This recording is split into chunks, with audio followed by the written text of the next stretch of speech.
ID. ID. ID.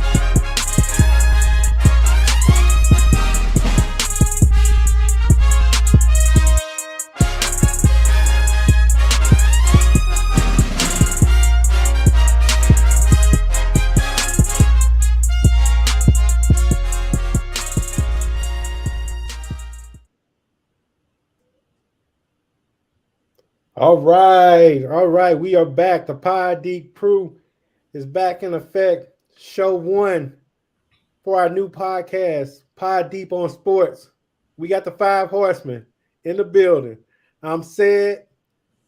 We got the R, J, and Hugh. Say what's up, boys. What's up, fellas? Yo. What it All do? right. So this is a new format we're gonna do. It's gonna be a majority sports theme podcast. We want you to like, share, follow us. If you heard previous podcasts from us, we're gonna start off with what we normally start off with, but it's all sports theme. We're gonna start off with this deep question, boys. Y'all ready? Yep. All right. Deep question. Deep thought. Deep question. You hit the lotto. Big time. Billionaire instantly. Your one dream is to become an NFL owner. The NFL owners have agreed to let you take on a team. You'll be the first minority owner of an NFL team. However, they'll only let you in if they can use you as the face. So what I mean by that is you're just the face of the franchise, and you have to put in a contract for the first 15 years. They will control your team. You're just a face. You're just a black face with a franchise, but it's only for the first 15 years. After that 15 years, you're in. Full ownership. You do what you want to do. You run your team the way you want to run it. My question for you boys is, can you take that L for the first 15 years, knowing after that you got it made?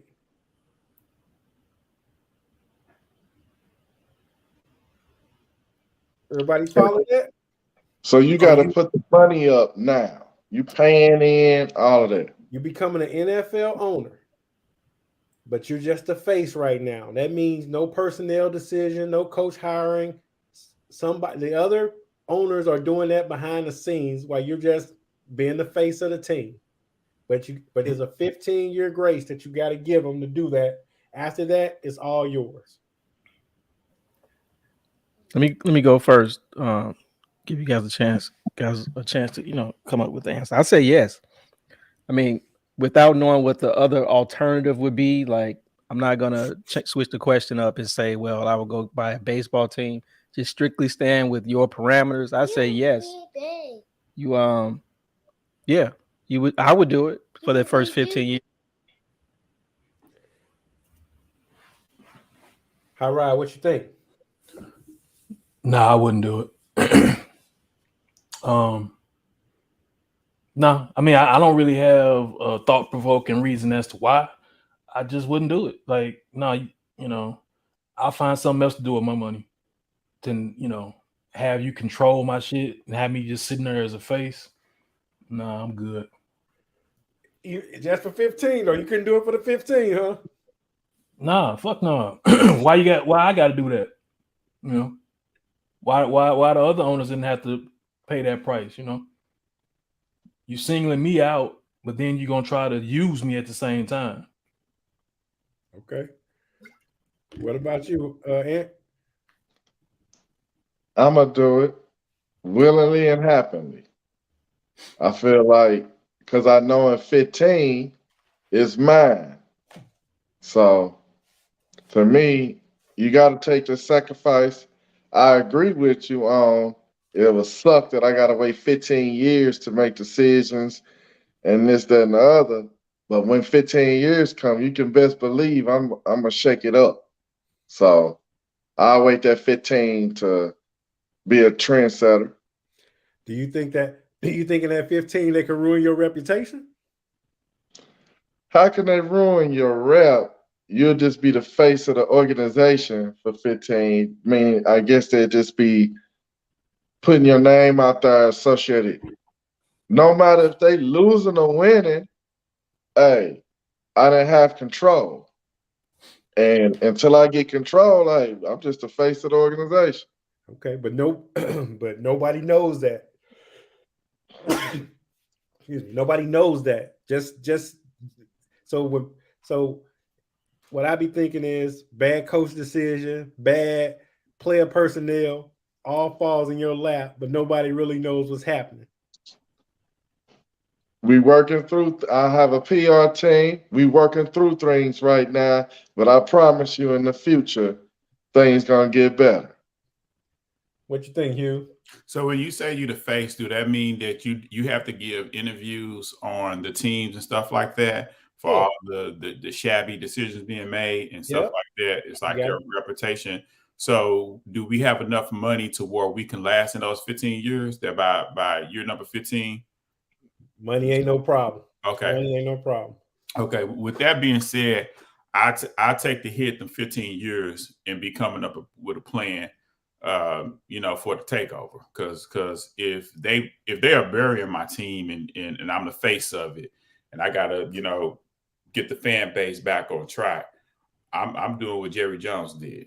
I'm taking over the Cowboys and I'm firing Tom Landry off the rip. You know what I'm saying? If I don't have a Super Bowl or playoff contention in those 15 years, then I'm just chopping head. You know what I'm saying? And I'm looking to shake things up when I get to that year number 15. You know what I'm saying? Hopefully in that time frame, I've had good draft picks and stuff like that. But yeah, I take that sacrifice. Hopefully, with this question, this could have happened in my 20s. You know what I'm saying? So by the time I'm a little, get into my 40s, you're gonna buy an NFL team in your 20s, huh? I mean, I'm just saying, if they give me the opportunity, if money ain't a problem, yeah, I'd have bought one. But at this age right now, I'm looking at I'll be damn near 60 plus. You know what I'm saying?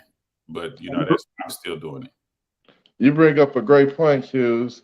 They giving me 15 years to plan.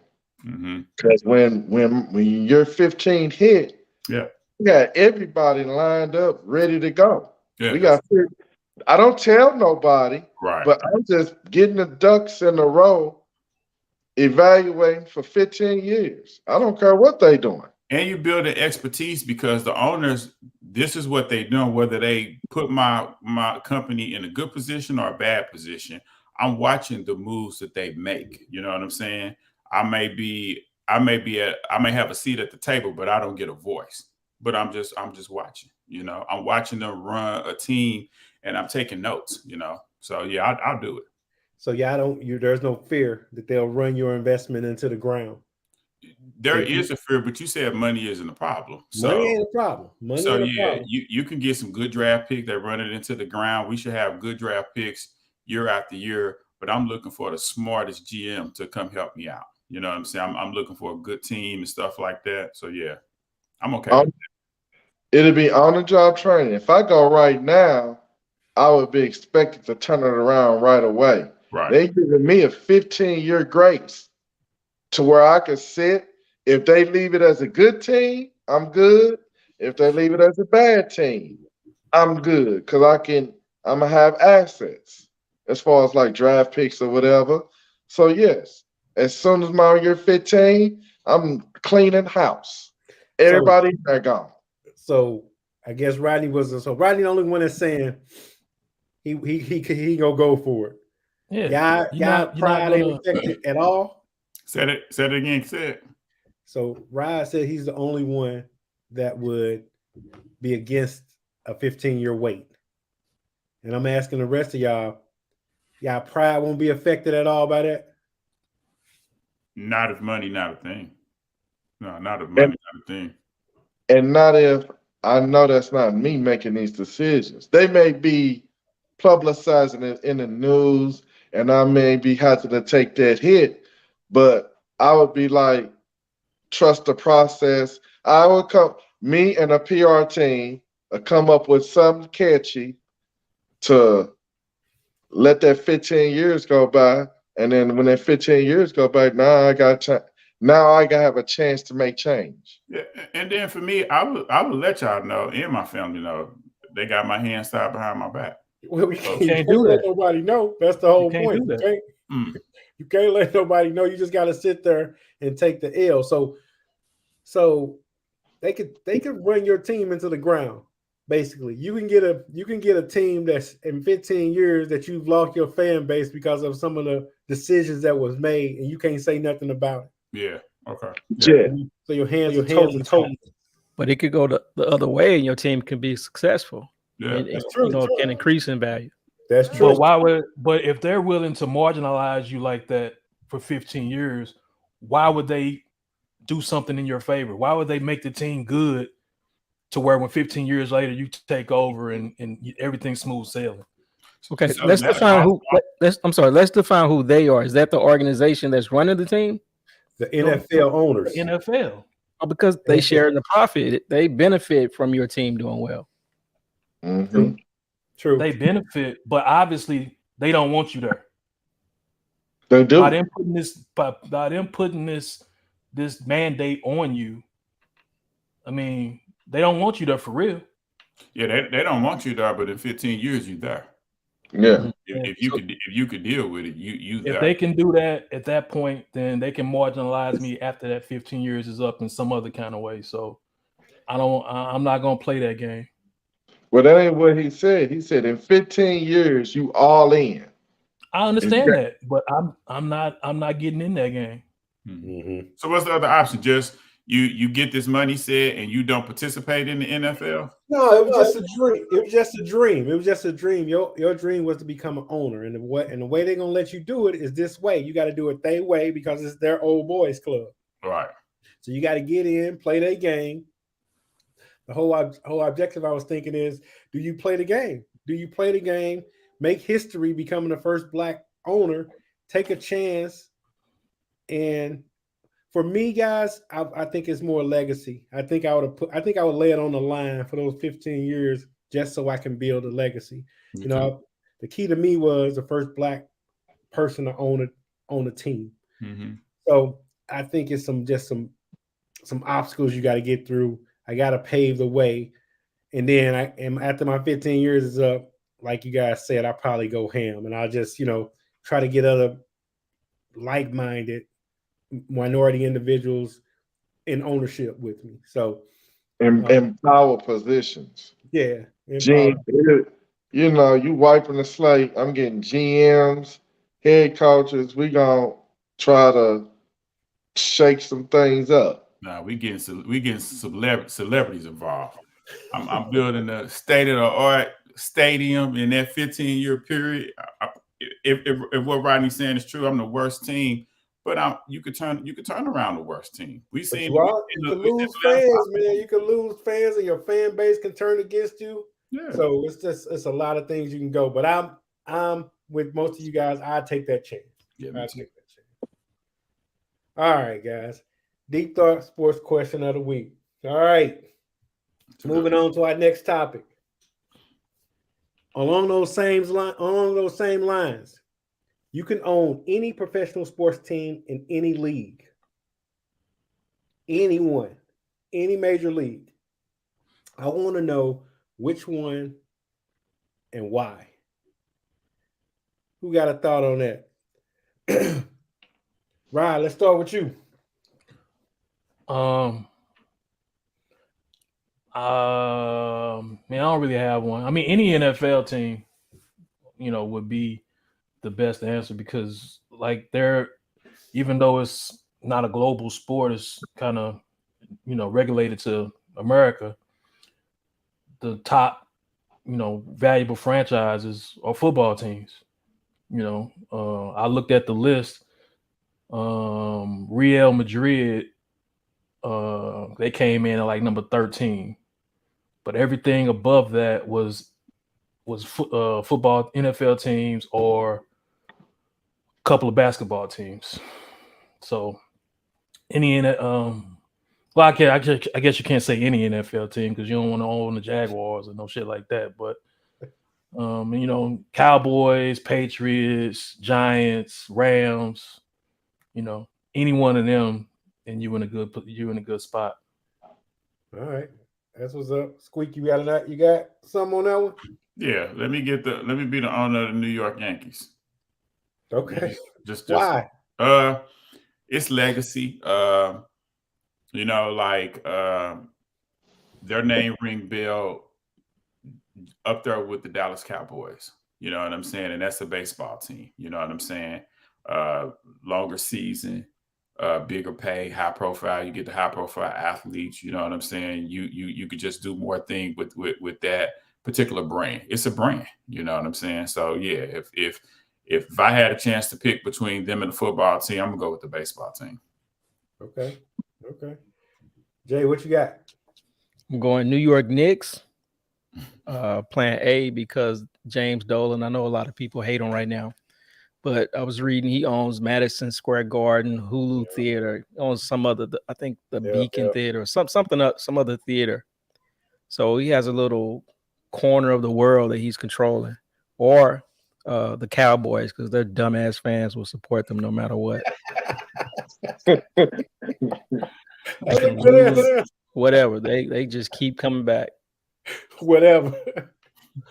They end up saying this. They say this at the end of the season, though.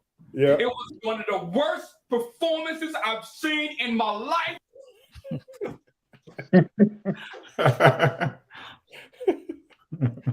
Aaron, who you taking? So for me, it got to be a team I love. So it's going to either be the Cardinals, baseball Cardinals, the 49ers, or the San Antonio Spurs. For me, the Spurs would be I would just knock them out. They wouldn't be in the contention.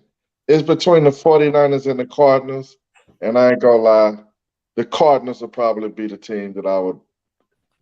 It's the Cardinals. So I've been loving them. It got to be a team I love. It can't be just no random team. So it'll be probably the Birds on the bat. So the rest of y'all in it for money. Anthony in it for the love of the team. I think for me, I'm in it for both. It'll be the Los Angeles Lakers, baby. It'll be showtime. We running it up. We trying to get every free agent in the world. We running it up. It's gonna be showtime again. It's gonna be lights, glamour, action. It's gonna be Hollywood. I'm gonna love it. Let me add to that. If I was an owner, I would have a second city that didn't have a team. I would have that as like my sub city. I would alternate games in that particular city. You know, like St. Louis, like Jay said, he wanted to be the owner of the Cowboys. St. Louis don't have a football team. You can't do that, I don't think, though. You can do whatever you want to do. If they can have games, they got to get have approved. Games in UK and Mexico. You and the owner can go together and put a game in the stadium and have a fan base there as one of your away games or home games. But the other NFL owners aren't going to go for that because now you're getting an unfair advantage. Because now not only do you have that fan base in your hometown, now you're trying to get another fan base in that same scenario. You in Dallas, now you're gonna play a game in St. Louis. If I'm the Bears, I'm not going for that shit. Indianapolis, none of that. I'm not going for that shit because now you too close to me now. Nah, fuck that shit. I'm doing it.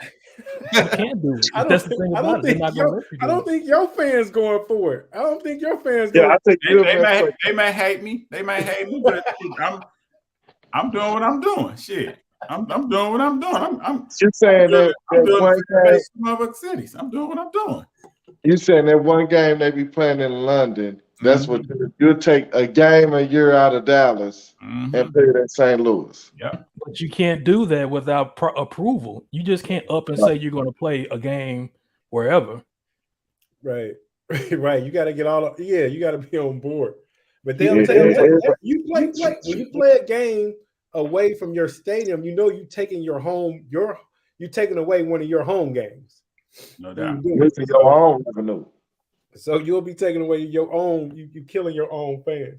Let me ask this to the group. Of us 5, who y'all think will be the cheapest owner?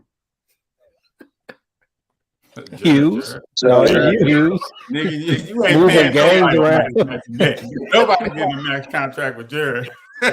Jared, Jared trading that motherfucker. You look at the schedule and say, "No, I'm not playing that game." So I'm a numbers cruncher. I would let Dak ass walk. who of the group think they Hold on. blowing the budget? hold on for a minute. See, Okay. you would let Dak walk. Who would you replace them with? It depended at that time. I would have tried to hustle to get Deshaun Watson. He was in trouble around that time. Oh, man. I was thinking But about you that. was gonna have to trade for him. Yeah, And they didn't have nothing to trade. You would have had to trade for him.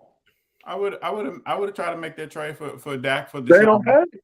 Dallas didn't have nothing to trade. Maybe some money. Shit. You was saying he's gonna get creative, eh? Yeah, some money. He get creative. Yeah, team don't want no money. Squeak could get that team in 15 years and he can run that bitch straight into the ground. Hey, they probably already did that in 15 years. So shit, one more year ain't gonna make it look bad. Like, I'm gonna play a game where I want to play. I'm gonna get rid of all these motherfuckers. He gonna fuck up everything.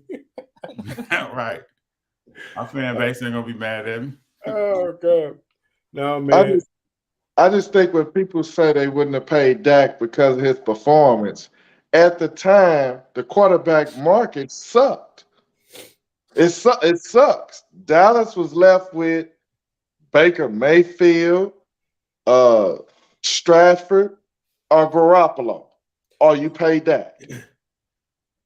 No, not really.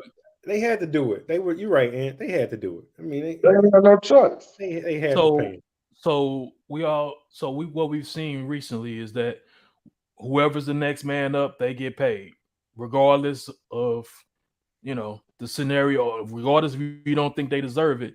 If you a top quarterback in this league and you up for a contract, you get paid, except Lamar Jackson. Well, I think Kirk Cousins did it the slick way. He did franchise tag, and then bounced and got his money. Yeah, they franchised him. He didn't. Yeah. He didn't. But he bounced basically, and still got paid. He wasn't Kirk pressing the Cousins issue. is an outlier. Yeah, he wasn't pressing the issue. But Right now, why don't they franchise Lamar Jackson? they will. They will. They absolutely will. Yeah, But what I'm saying is, no other quarterback, like when Russell Wilson came up, he got paid. When Mahomes came up, he got paid. Did Josh Allen, did he get a contract yet? Not yet. No. You know why they ain't paying Lamar Jackson.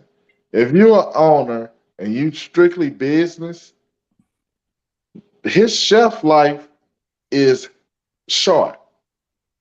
Wait. He was offered the money. He just didn't Right. take He was offered a real good contract. it. Yeah, but he didn't know, take it. So you can't say the way he he didn't get paid. plays He just didn't take it. football, his shelf life is short. You agree? Well, why don't you take the money? Right. He should have took the contract. His shelf life is short. So what would that would that have made him the highest paid? I think it would have made him the highest paid, but not the most guaranteed money.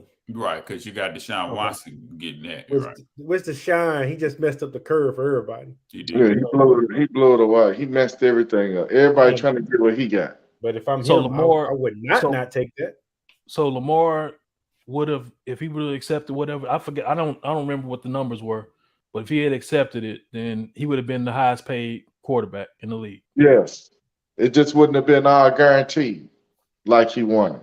That's where they stuck at. He want all guaranteed or 90% of it. I know he won all guaranteed, but I didn't think that contract that they offered made him the top one. But if he did, then he's swerving, I guess. Yeah. Well, it's the point of that whole all not guaranteed. How much of it was going to be guaranteed? Because that's the part where they can cut you and get out the contract. And all he would have got was $40 million. I mean, but shit, do he want to be there though?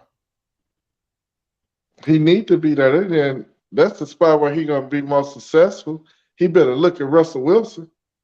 Yeah, man, they done did a lot to make that a comfortable spot for him, man. I think Right. he's He can't. You can't name a team he gonna go to that's just gonna flip everything to be the kind of offense that he will be good in. He could go to That's Miami like and I he was could go to just gonna Miami say right that. now. I was just He can go about to to say Miami that. right now, I was and just about to they say that. contend like they up there, I and was you just- don't have to change. You know, you don't have to flip the offense. right. And he would look good in that offense. Running and You throwing. insert him in place of Tua, and you got something. Oh yeah, you got some. Hell yeah. With the I running, don't with know. they got two good running back. They got two good running backs. All that speed outside. Yeah, He Miami can got throw two the good deep running ball. backs. You mean two receivers? Huh? You mean right? Miami got two receivers. You said two running backs. They got two good. They got two good running backs. They do. Yeah, they got decent. Mostert running and Jeff Wilson. Mostert just can't stay healthy. Right. I see. That's where I disagree. I don't think he would be the Lamar Jackson that you remember, the MVP in Miami. They would have to change some things. He'd be better, and he can stay healthy But along. put on y'all GM hat though. We sticking with this owner topic. Y'all the owner of the Ravens. You will make Lamar Jackson the highest paid NFL quarterback. However, his guarantee will be more like 150 versus 230. And he don't want the contract. What are y'all doing? Are y'all moving ahead, or y'all just gonna bite the bullet because that's pretty much your team? So put back on that owner hat in this specific Lamar Jackson situation. What are you gonna do as owner?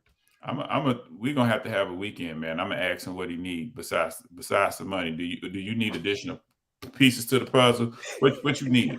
You know what I'm saying? Like if I'm believing in him as an owner and I want him on my team, I'm asking what number can we get to? You know what I'm saying? I ain't doing 230, 240. So write something down. Okay, but he gotta have it. He gotta have 230, 240. We got a problem.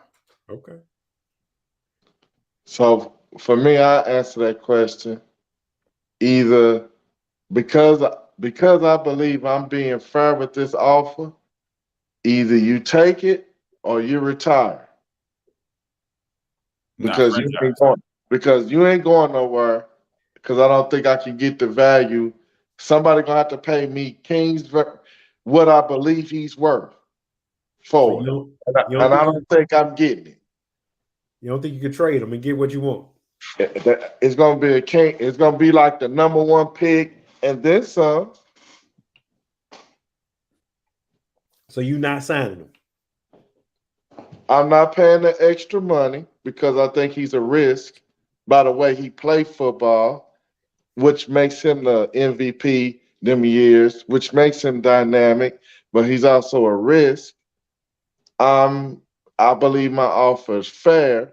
If he can't do that and I can't get value for what I believe he's worth, he will retire at age 26. How the fuck is he gonna retire? I keep his rights until You have to franchise him. Yeah, you got to pay him. So it's not no retire. He just gotta gonna he gonna play under a franchise tag for you. Yeah, you either But franchise if he don't come play, if he sit out, it don't count again. I don't pay him. Nah, and If I franchise him, he has to play, and then I get what I want anyway. But if he don't play, then we just don't never. You don't never play again. Nah, Dak did that. Dak sat up and got the franchise tag, and then got his real money. He played under it though. They got to play. Yeah. They have a certain date to report for their franchise. Otherwise, they just forfeit it, and I keep their rights. It go to the next year. Right, what you doing? You the owner.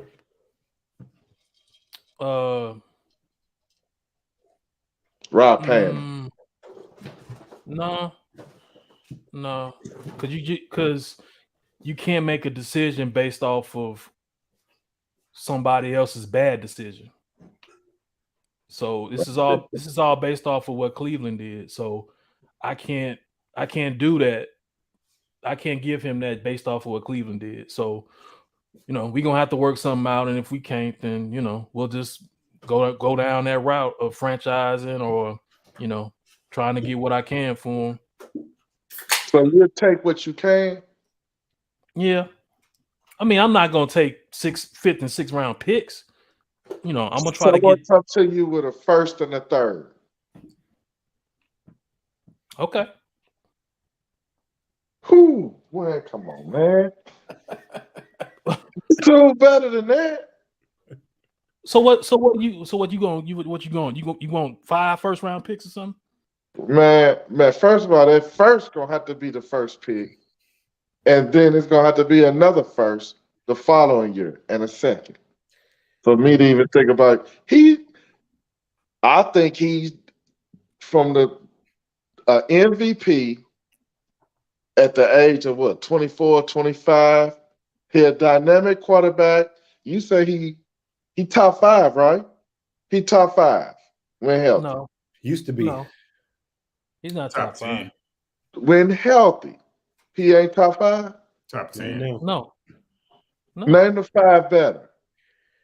Joe Burrow, Patrick Mahomes, Mahomes, Josh Allen, Herbert, Justin Herbert.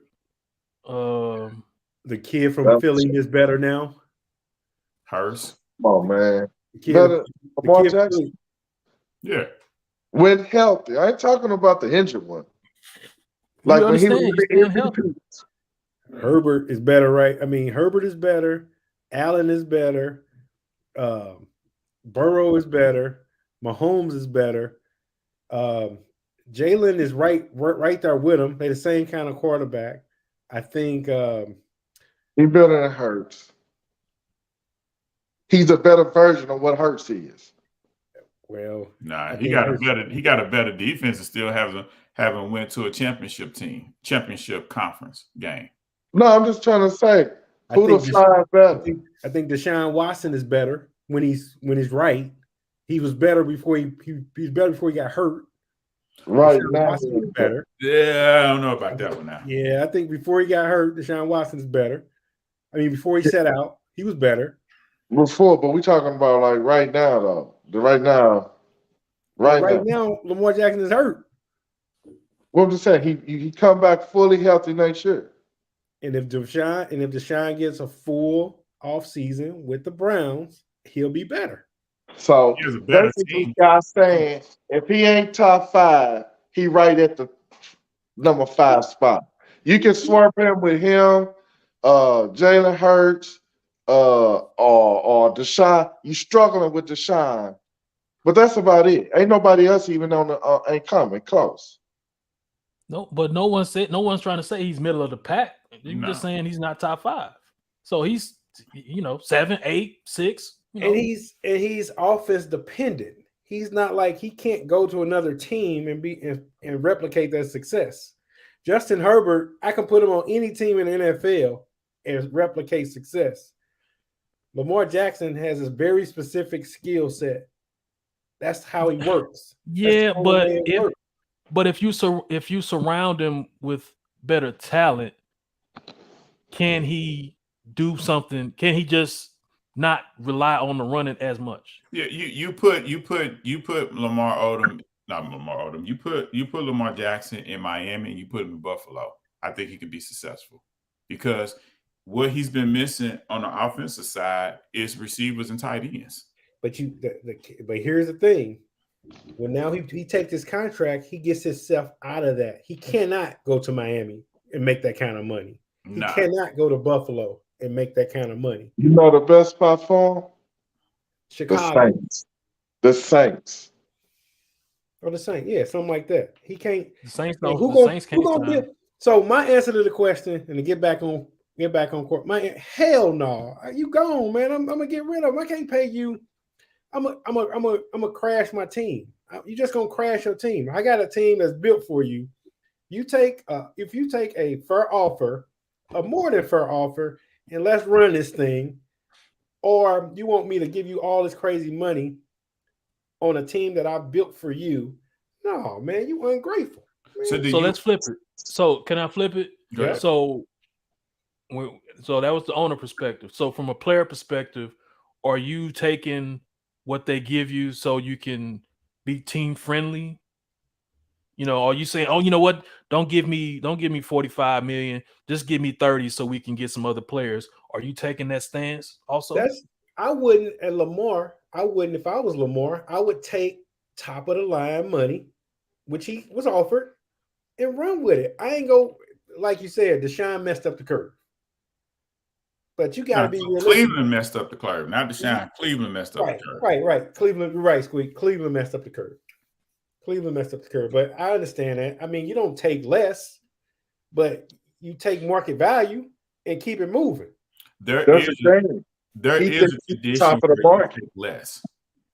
You would take less in a situation where a team is interested in you and they have key players. Like, let's say, like San Francisco wants to give him the call, and he knows that other players on their team are due to make money. You would take less in that situation because you're on a championship team at this point, and they want to do a deal with you and Garoppolo.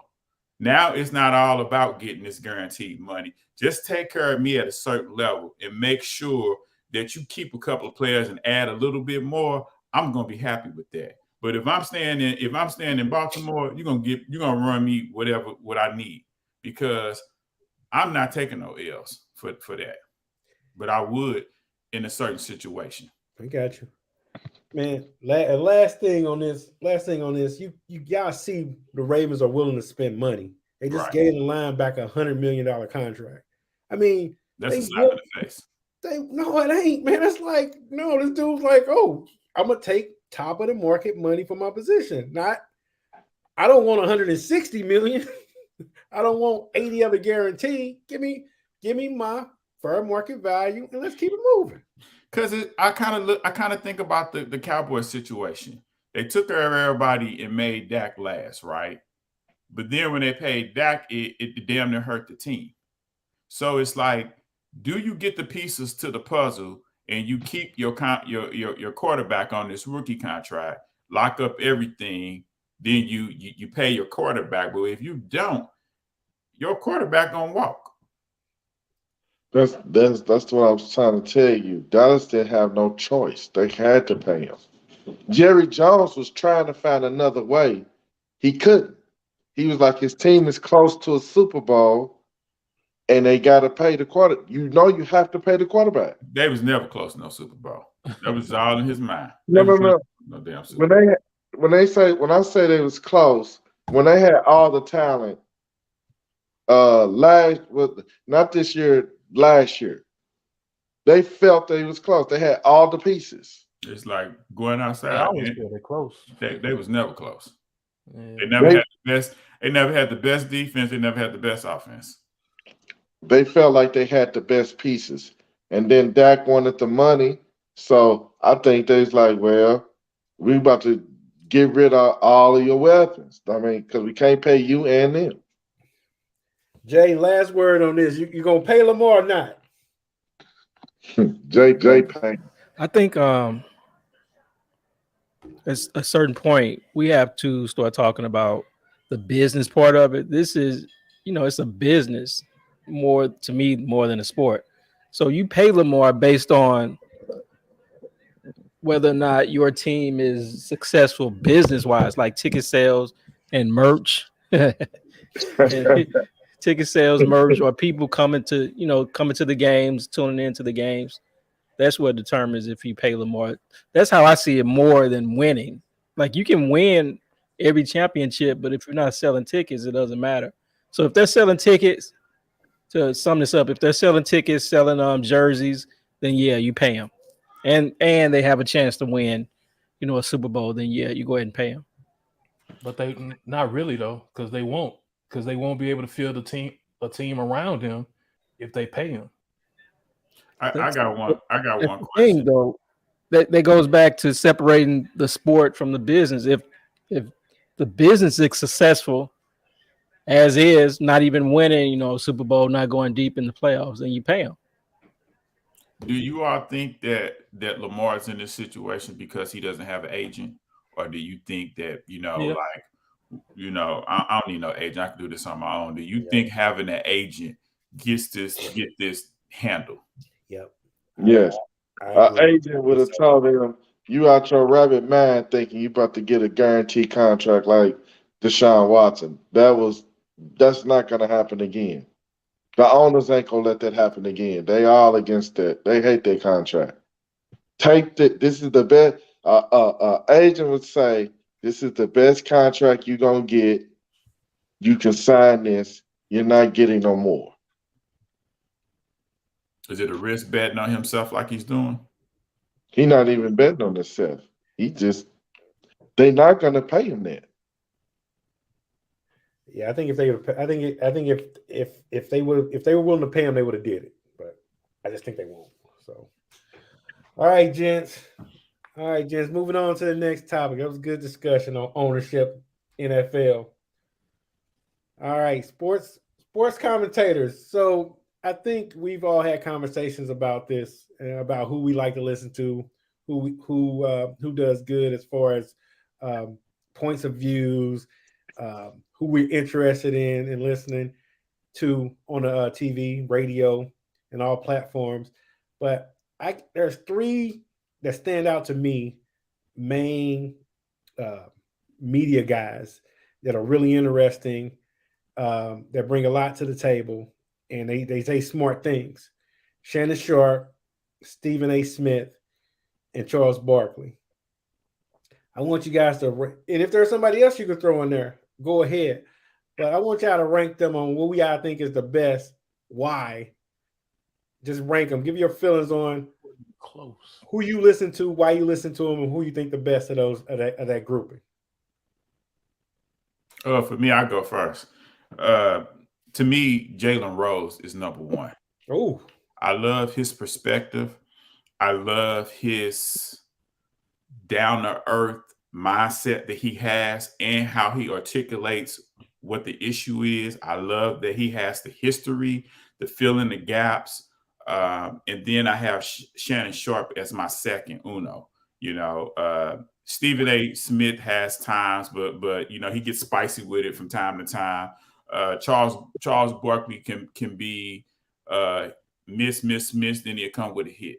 You know what I'm saying? He picks on certain individuals in an NBA NBA sport. He kind of pokes at them, acting as if when he was their age that he was great like that. Although he's a mature man now, you know what I'm saying? He just has a different perspective. He cuts no slack, So Jalen Rose is my number one, Shannon Sharp is my number two, and Stephen A. Smith is my number three. Okay. I go next. I got two people that's not on this list that I like. I got Nick Wright. I don't know why I like him, but he thinks outside the box a lot to come up with different point of views. I like Colin Conherd, whatever his name is. Yeah, I know you're talking Both of them think outside the box. They make you think a little bit. Honestly, these three are probably bottom three.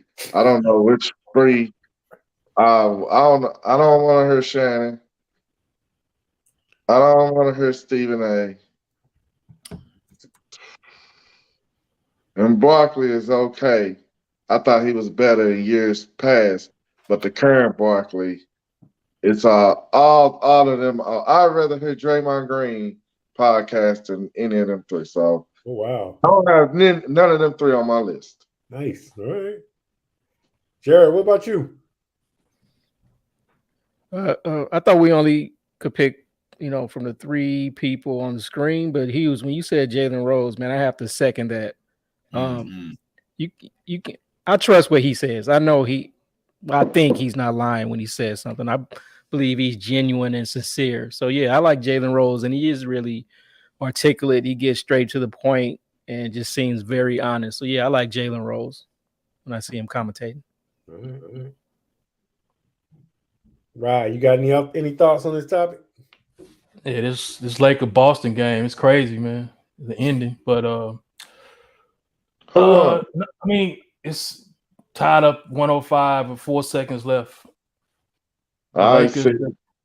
The Lakers just fouled Jaylen Brown and gave him an and one. He tied the game up on the free throw. Of course. You ready to see it?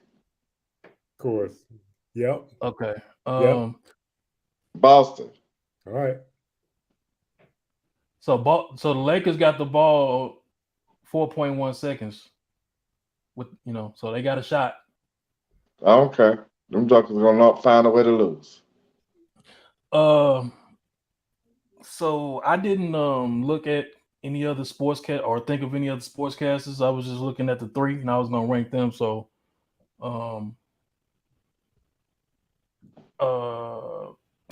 I guess by default,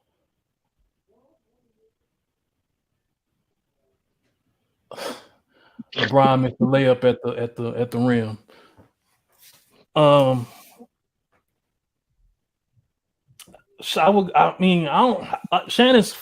like Shannon, but he's too biased with LeBron. And Stephen A, I really don't fuck with him that much. And Barkley, Barkley's tired to me. And you talking about Nick Wright? That's another one I can't fuck with because he's biased. Like he's anything. If he's not talking about Kansas City Chiefs, then maybe I can listen to him. But his takes on the Chiefs just annoy me so motherfucking much. I like his out of the box ideas though. Kyle Hurd is the same way. He got his people that he supports till the end. It's like he's not going to admit that Russell Wilson is not good. He's going to blame. He's going to put it on everybody else around him. So basically, what I'm saying is, I really don't fuck with a lot of them, but I guess I just like Shannon because he's funny. But he gets on my nerves too with his unabashed love for LeBron. Like, damn, just hold it down a little bit, man. So I ran this for entertainment factors plus information, but as far as watchable TV, man, Shannon Sharp, man, I can just watch him all day long, man. He just good to me, passionate. He's not always right, but he's passionate. I can watch him. And I think Barkley, man, he'll say what he wants. He's not scared of like Kevin Durant. He's not scared of LeBron. He'll just speak his truth, which I like. And plus, he got that background of being a Hall of Famer, which helps him out.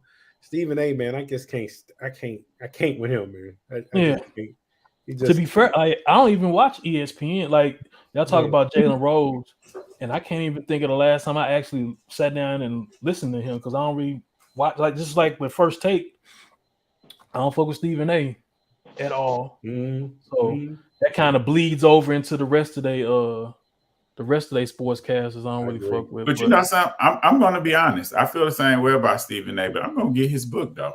I'm interested to get his book. I don't know why, but I'm going to get his book. Actually, it's a good book. Like I don't mess with Stephen A. too, but I like reading. Yeah, it's a good book. Straight Shooter is a good book. Squeak, I got it. It's a good book. I'm going to get that. It really lets you understand the person a little bit more. Mm-hmm. He's a different dude, man. He went through some stuff coming up, so it's a good read. It's a good read. All right, boys, we'll go ahead. We'll squash that topic real quick. This next topic I came up thinking about women in media. We always have that bad chick sort of conversation, but then there's some baddies that do media in sports. And I'm gonna tell you, I'm gonna start this one with my few. You better not say it, said my few. So I got really two. Joy Taylor, number one. Man, she is, dude. I can watch her do anything, man. But what drew her to me is she was just bad. But then, man, I actually agree with 90% of the stuff she say, man. Like she makes sense. She come direct. She make a lot of sense. She make a lot of good points. She's easy on the eyes. She's good to watch. So I watch her all day, and she bad. The second one, Where can you find her at? ESPN, Fox, where she at? She is Fox. on. She has FS1. What's up, man? She has a show on FS1 that comes on at like 2:00. It's called Speak.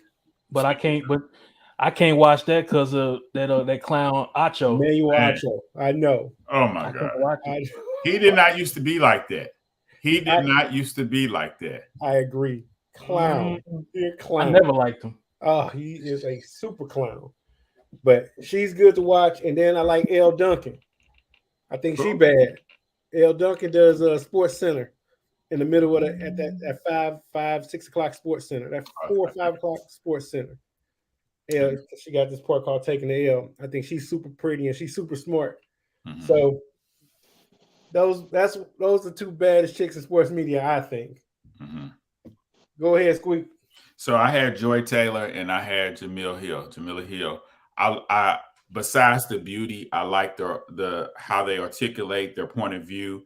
They're not just reading from a cue card. I respect their viewpoints. They make valid points and stuff like that. They know what the hell they're talking about. You know what I'm saying? And they're just easy on the ass.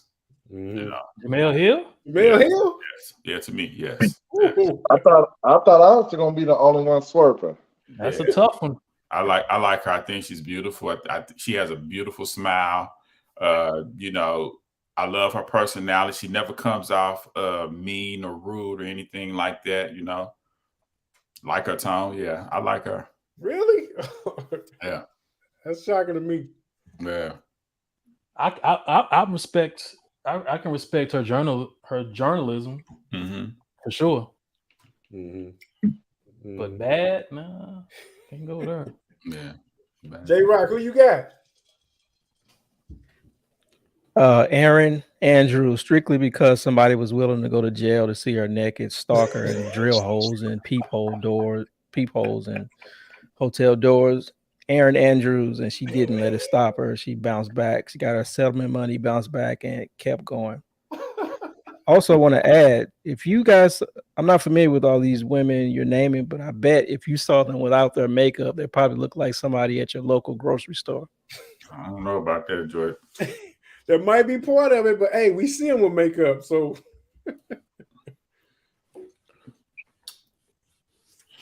Yeah, who you got? I don't know why, but Rachel Nichols.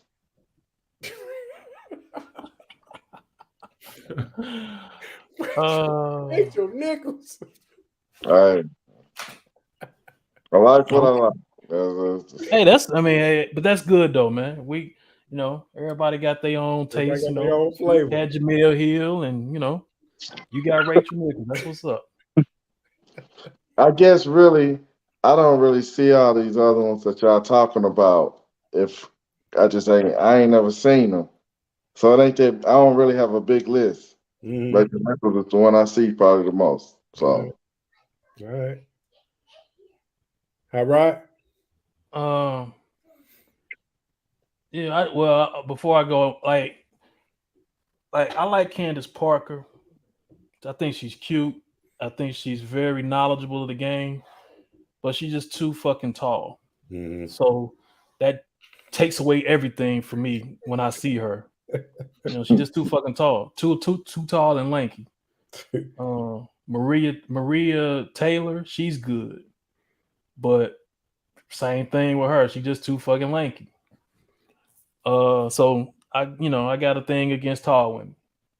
So I'm sure they got a thing against short guys. So it is what it is. So I go Joy Taylor, obviously. She's beautiful. And then I'm gonna throw in, and I'm gonna butcher her name, Roz Gold Awunde. Oh yeah, on the NBA show. Yeah. Yes. See bad. Yeah. Jay, can you put Joy Taylor on the screen? I don't even know who this chick is. It's Jason Taylor's sister. And put Roz on the screen too. Can you do that, Joe? No, not easily. You guys have to Google it, and you got to get a computer so you can multitask. You got to get an iPad or a second phone. Hey, just so y'all know, if you Google women is best looking women in sports media, you know Joy Taylor don't come up on no list. If just when you get a second, Google most attractive women in sports media. She won't come up on no list. It's gonna be all white, right? No, they threw. I even did most attractive women of color in sports media. She didn't come up on that list. Yeah, that's fucked up. I think she may have kind of. I think she wants to be taken so seriously as a journalist that she wants to stay away, or she's purposely putting herself off these lists. Because I was like, there's no way she would not be on these lists. There's no way, right? There's no way. It's Joy Taylor. So I just found that interesting. What y'all think of Molly? Molly's beautiful. Molly's beautiful. No, not even on the list. Nobody. Oh yeah, she deserves on the list, but I kept her off. I mean, I kept her off. Like, yeah, she's definitely beautiful. Yeah, I see what Jalen was going after. She's definitely beautiful. Mm-hmm. Y'all know Carrie Champion is? Yep. Yeah. Too. I'll pass on her. And that's her to your right, the far, yeah, the one that's highlighted. Yeah, I probably wouldn't have picked her. You got you had Sage still on there. I don't fuck with her based off of her, that shit that went on with her. Yeah. And she got a white husband too.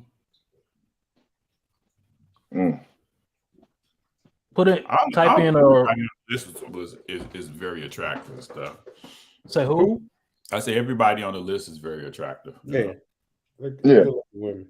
Candace Parker, man, I don't know, man. When I found out, this gonna sound bad, but I thought she was bad. I love Candace Parker. But then you saw her wife? Huh? Then you saw her wife? Yeah, I saw her wife. I'm like, oh man. What are you talking about? Candace Parker. Candace Parker, yeah. Yes. All them WNBA women are more likely to have wives than to have husbands. She was married, divorced. She was. She was married. She was married to the predator looking dude. Had a baby with him, right? Yeah. Yeah. Yeah. I didn't know she was remarried. Yeah. Yeah. And you Google Joy Taylor, and we're gonna ask you about the next podcast. Gotcha. All right. No, that's cool. I just wanted to know who y'all thought, because I thought I didn't know if I was the only one that was stalking Joy, but all right, moving on. Let's talk boxing. Let's talk combat sports. As when we grew up, boxing was a sport. We all love boxing. We all gravitated toward boxing. We knew the people who boxed. We were into it as a sport. A few years ago, MMA, UFC, big time push. They became, they start stealing some of the headlines. They start stealing some of the big fights. They start getting some of the personalities like McGregor. But now it seems like it's turned, in my opinion. Seems like boxing is back. Tank, Garcia, your boy, ML, can't even think of her name. Yes, it looks like they're back. So, in your opinion, what's bigger now? I think Jared threw some numbers that said boxing is still, like, money wise bigger, but in your eyes, has boxing returned? Is it the best? Is it the biggest combat sport in your opinion right now? Hughes, I'll start with you. Yeah, it is. I think the biggest boxing card will always be bigger than the biggest UFC card. You know what I'm saying? But if you go to a live event you're going to have more fun at a UFC event than you would a boxing. You don't have to know any of these UFC fighters, and they will produce knockouts. And it's like, oh, it's just knockout after knockout after knockout. When you go to a boxing event, the undercards, a lot of these guys not matched properly. It'll bore you to death. Mm-hmm. It'll really bore you to death. You know what I'm saying? Whereas the UFC, these guys all seem to have power. You know what I'm saying? Any given day, somebody can get hit with a leg kick, a punch, or a submission. So it's multiple ways to get the knockout or the TKO or the KO. You know what I'm saying? Whereas in boxing, you know, you get a guy that's you rarely get that lucky knockout from the underdog. You know what I'm saying, on the undercard and stuff like that. So boxing is still there, but you have MMA has done a good job of closing that gap because they have TV shows on networks and stuff like that. You know what I'm saying? They have apps. You know what I'm saying? So they're growing. You know, it's just a matter of time before they're like this, and they have years where they've been like this with their events. So your boxing is at this moment is bigger, but the gap is closing. Okay, I feel like. Jerry, your thoughts? Yeah, boxing is definitely bigger. The metric, when you look this up online, the metric that they use is pay-per-view sales. So just to throw out a rough estimate, let's say boxing, like their top year, I think they looked at the last 50 pay-per-view sales or pay-per-view fights. Let's say boxing had 25 of the top selling pay-per-view events, and then MMA I think they were at like 15. So 25 top pay-per-view events for boxing, 15 for MMA. So technically, boxing is still bigger than MMA. Also, what Hugh said, in boxing, you can draw almost 100,000 fans for one boxing match, and that hasn't been done in MMA yet. And you can, with the right fight, you can consistently draw 80, 70, 90,000 fans for a boxing match with the right fight. MMA is still probably in that 18 to 20,000 fan range, you know, for their events. Also, Hughes, you make a good point. MMA has a better social media presence. They have just better websites. Like if you go to the PBC website, it just looks old and dated. Whereas if you go to the UFC website, you know, it's updated, it's bright and live. You have a lot of video, a lot of content, just right at your fingertips with MMA. So boxing is still above MMA, but MMA is slowly coming up. Something we have to remember too: boxing is 100 plus years old, right? And technically, MMA this year is their 30th year. So they still have room to grow, but no, it's not bigger than boxing. I guess I'm not. I guess like money wise, I think boxing is better, but I'm talking about perception wise, popularity. You think UFC will ever be more popular than boxing, or is it more popular than boxing now? I think it's more popular now. Every continent in every country, you have an MMA fighter that's getting more worldly recognized versus a boxer. Like you ask anybody in the United States on the street, what's the top UK fighter? They may not know. You know what I'm saying? Or what's the top German fighter? But you do that same thing in MMA. You have fans of people from that country, you know what I'm saying? That they may know that guy. They may know like Anderson Silva, one of my favorite MMA fighters. He's from Brazil, you know what I'm saying? He really didn't speak English in the beginning of his MM days, you know what I'm saying? But I was a fan of the dude, Yeah. So. I think before we go off this topic, I think boxing is more popular strictly because it's so much simpler to understand. You don't have to understand jiu-jitsu and wrestling and all the different aspects that go into MMA. Boxing is just, two men or women, boxing. There's no leg kicks. There's no technical no knowledge that you need to have to really to appreciate MMA. So it's less of a barrier to get into boxing than it is for MMA. So let me Jared, tell I'm gonna you, count. Why? What do you have to know about MMA? Why do you have to know about jujitsu or any of that? How come you just can't look at it and see two motherfuckers beating each other up?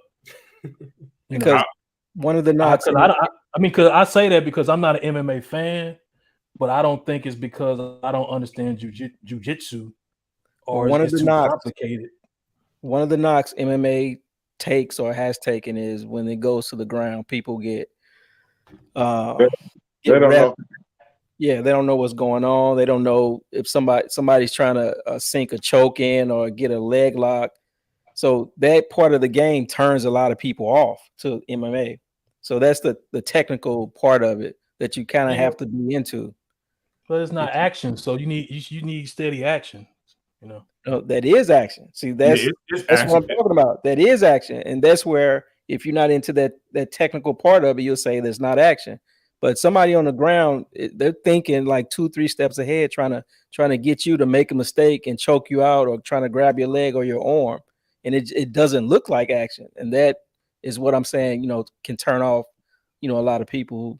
Just now let me say this: boxing has the same thing, but where I give UFC credit is watching the UFC fight. Joe Rogan is one of the plus guys because you may not be well diverse in jiu-jitsu or anything like that, but he does a real good job of explaining what a fighter is in and what a fighter needs to do and how a fighter needs to get out. In boxing, the commentary switches. So you don't really get that inside knowledge of what a fighter does if a fighter is an inside fighter and what he's doing. I bring up a good example. I'm a Trinidad fan, and it took George Foreman to get on the HBO commentary to break down Trinidad footwork. And what he was saying is that Trinidad keeps his back foot up like a track star, and he was saying that whenever he keep his back foot up, that means you need to run away because what he's trying to do is set and throw a punch on you. And if you come at him and his foot is up in the air, you know what I'm saying? He's not going to be set to take anything in return. So it's those kind of commentaries that you kind of need to kind of, get educated in the sport. And when you have commentaries that switch and analysts that switch like that in boxing, you don't get that. But in MMA, you have Joe Rogan on that does a great job of explaining, if you paying attention, you listen to stuff like that. So I give MMA a ghost, or not a ghost star, but just a plus over boxing when it comes to the education of the viewer, Mm-hmm. My thought is, ahead, do MMA have a face to where people follow it more? And who's the face of MMA? Dana White. Yeah, he's the face of he's the face of UFC. But every division has a champion. Sort of like boxing. Every division has their own champion. Well, you bring up that, but Dana White is the reason why MMA or UFC in particular is making ground. Like boxing doesn't have anyone that can make shit happen. No. You got too many people, too many hands in the pot.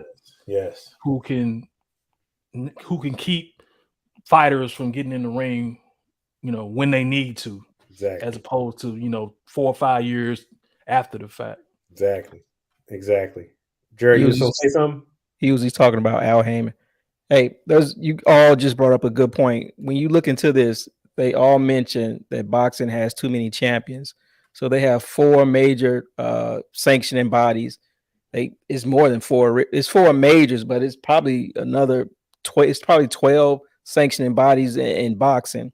But between the 4 main sanctioning bodies, you can have, I think it was 17 different champions. So it's like it's not focused. You don't know who to focus. Who is the real champ when you can have 64 different, different champs in boxing. And in MMA, it's not like that. In the UFC, you have usually one champion per weight class. That's a great point. It's so much corruption in boxing.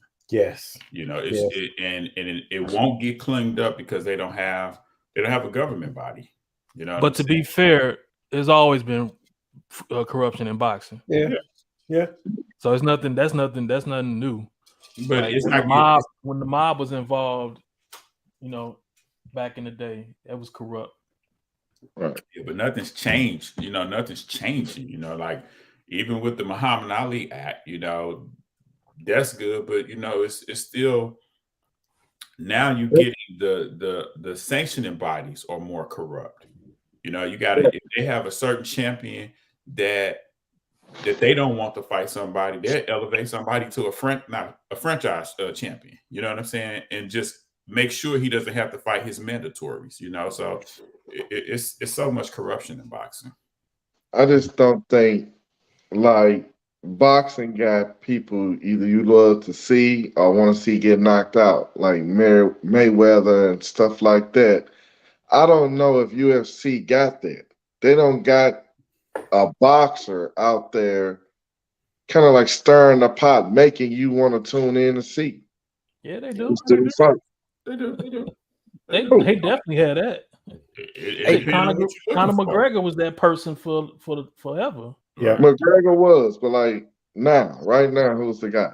And you both of you guys have points, and you have a point. There's a turnover happening right now where the older guys are retiring, and MMA is trying to promote the new and upcoming guys that you might not know about to fill these spots. Like Conor McGregor is that person. Somebody just said that he is that guy, but he just broke his leg and he's been out for 2 years, so he hasn't fought in like 2 years, and he should fight this year, so he's coming back.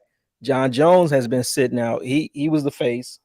He has been sitting out because he's trying to move up to heavyweight, so he's coming back this year. I think he fights I believe in April, so that's another face coming back.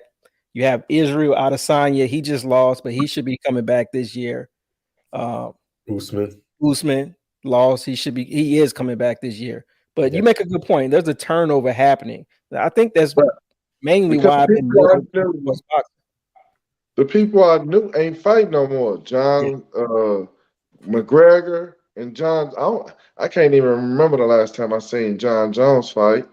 And for someone that don't really follow the sport, you need someone that's like a buzz name or someone like.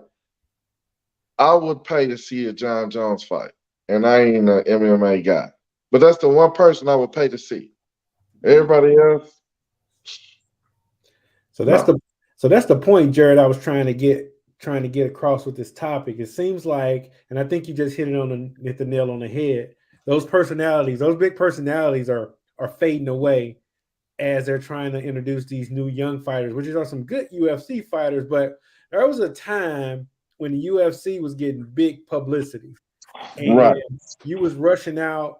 Me, as not even a big UFC guy, I was rushing out to go Ronda Rousey. I was rushing, people like that. I was rushing out to go buy the pay-per-view or go see the pay-per-view because it seemed like they was just taking over. Now it seemed like it almost has flipped again, where boxing is more popular than UFC. So I think boxing has always made the more money, but as far as popularity, I think Rodney said UFC is more popular. I think right now, if you poll people, I think boxing may be more popular than UFC right now. I can't see it. You can't see boxing being more popular? Even with Tank, and even with I mean, because you talk about the turnover and everything. Boxing goes through that also. Your stars, like they're still trying to fit. Like, okay, Floyd walks away, Pacquiao's gone, and Canelo is who he is. And I know y'all like Tank, but he ain't he's not a superstar. He's not someone who can carry the sport. He's not Sugar Ray. He's not Muhammad Ali. He's not any of that. So boxing gets in these lulls when they lose that go-to guy, and then there's no one to carry the torch. So they kind of go through these little lulls to me. And I think they in a lull right now to where you got good fighters out there, but you don't have anybody out there enough for those fighters to bring in the casual fan. I would disagree with you with Tank. And I would disagree with you with Tank on one aspect. Sugar Ray Leonard, Roy Jones, and all of them, those are Olympic guys. And he's doing what they're doing without having an Olympic background. Tank is what you got, a guy that's a one-on-one. This is a guy that's selling out arenas in multiple states. You know what I'm saying? Like, you know how hard that is to sell out the Mercedes-Benz stadium in Atlanta when you're not from Atlanta, and then go to Brooklyn and sell out the Nets stadium when you're not from Brooklyn. That ain't no easy task to do. And this is a guy that's not this guy got tattoos all over his body. I mean, he's not no Olympic kind of guy. You know what I'm saying? He's not an articulate type of fella that you see on main television, but he's putting seats in asses. Any fighter or any promoter will want a fighter like that, whether UFC or boxer. And this is a dude that started off with Mayweather Promotions. And he's not Floyd's first fighter. He's probably one of Floyd's 6th, 10th fighter. But he got that it factor. Yeah, he may, but he's not there yet. Huh? He may be, but not now. He ain't there yet. He's Listen, not going to. I would disagree. This dude doing pay-per-view numbers now. Maybe they not no million, but he's a multimillionaire. Let me say that about him. He's a multimillionaire. We're not arguing whether a person is a multimillionaire. That's not the question. It's about carrying a sport, being that face of boxing, and I don't think he's it. He may be good, but I just don't think he's a face of. I don't think he can carry the sport like right now, like others did. Boxing is getting carried by celebrity old boxers coming back and fight. Think about Tyson, all of them people. No.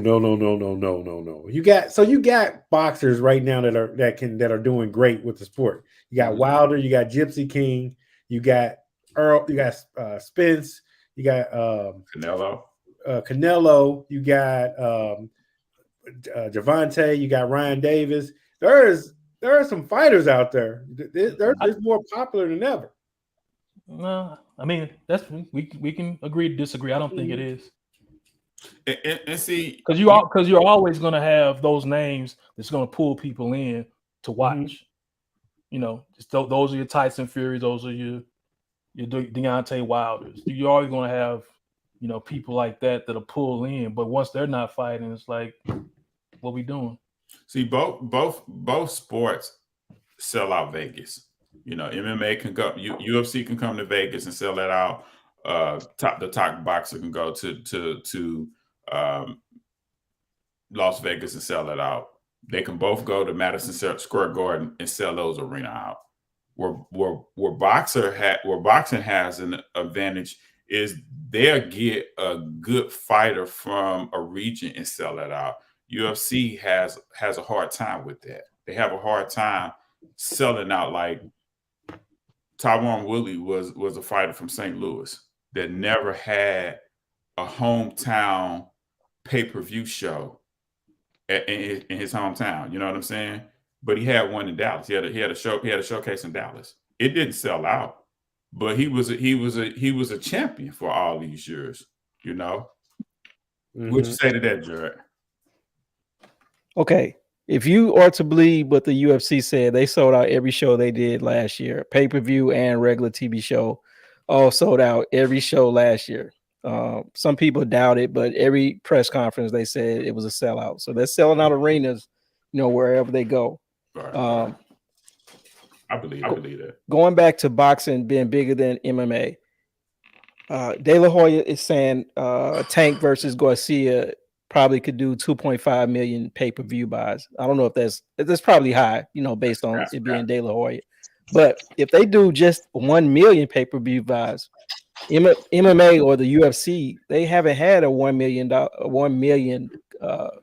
pay-per-view event all of last year. So kind of put that into perspective. One boxing match will outsell all of the UFC's individual events. So, I think boxing is still more popular. But how many? But you don't have that many boxing matches that are going to pull in 1 million pay-per-views, though.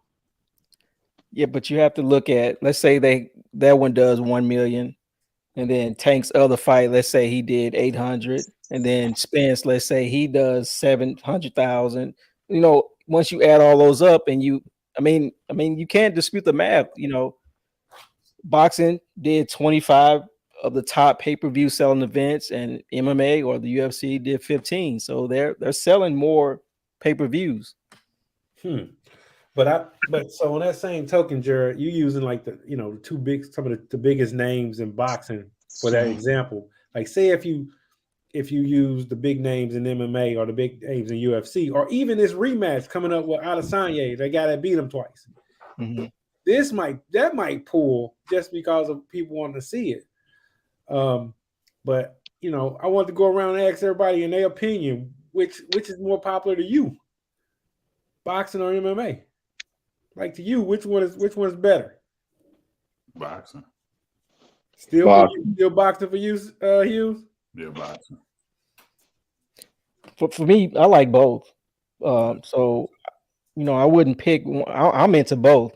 I'm getting more into boxing, but MMA is my main thing. Let me switch gears a little bit on this question. When you said what's more popular, clearly the better live event or live weekend to me is the MMA weekend. When all the fans show up, they have their t-shirts on. For the most part, most people are not rowdy. It's like a reunion almost, and it's the better event to be in live. So yeah, I would disagree on that, because there are, like, think back when Pacquiao versus Mayweather.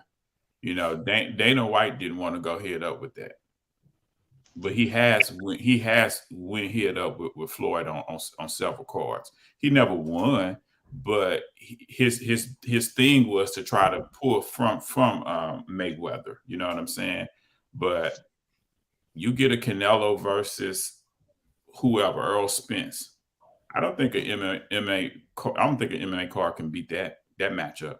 You know what I'm saying? Unless you're doing Francis Ngannou versus John Jones. It would have to be something big, major like that. Conor McGregor versus John Jones would probably never happen. You know what I'm saying? But it would have to be something big like that to do it, because I don't think that's fair for MMA to go up against a top tier boxing card. You know what I'm saying? I don't. You talking about sales wise or live? Going to it live? Either or. It wouldn't be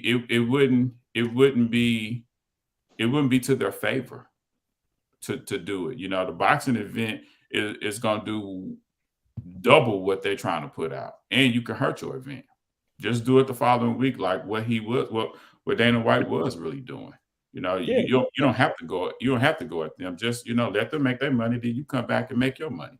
And that's what they do. If a big boxing match is on, they'll put the UFC card on, earlier in the day. Right. They don't run away from that weekend. They still, because I'm going to watch the MMA fight, then I'm going to switch over to the boxing fight. So they still get their money. They still sell their tickets. I've done that too. But live, I don't think boxing. Like, okay, a Pacquiao Mayweather weekend is going to be over the top parties. Vegas will be lit up, but the UFC is doing that same thing, 6-7 times, a year. So you get more bang for your buck being an MMA fan. MMA cards, I'm not gonna lie, they are better than boxing cards. Like, you go to an MMA event and it's a good fight, you really, really, really are going to enjoy yourself. Boxing, you get one main fight. Anything about the sport, but when you go to a boxing event, that other than that main card, you're kind of struggling to get a good fight on the undercards. You know what I'm saying? They're not matched the same. So it's like they setting up cupcakes almost, right? For people to move up rankings. That's what it is. You know what I'm saying? And you pretty much just socializing, looking at your phone and whatever. You don't know this dude.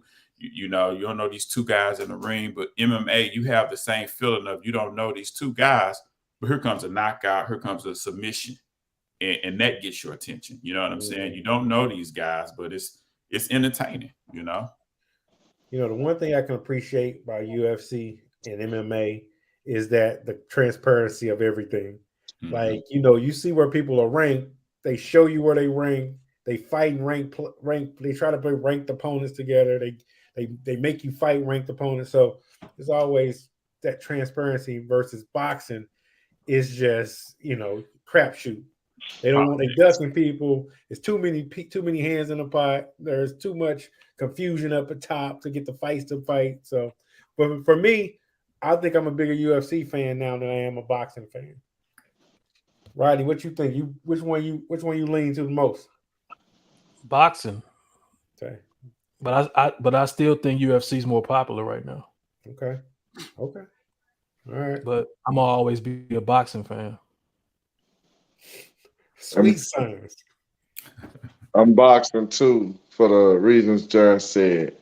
When they get on the ground and start rolling around, I don't know who winning or losing. They be talking about the person on the mat, on the floor, got the advantage. I be like, I don't understand it.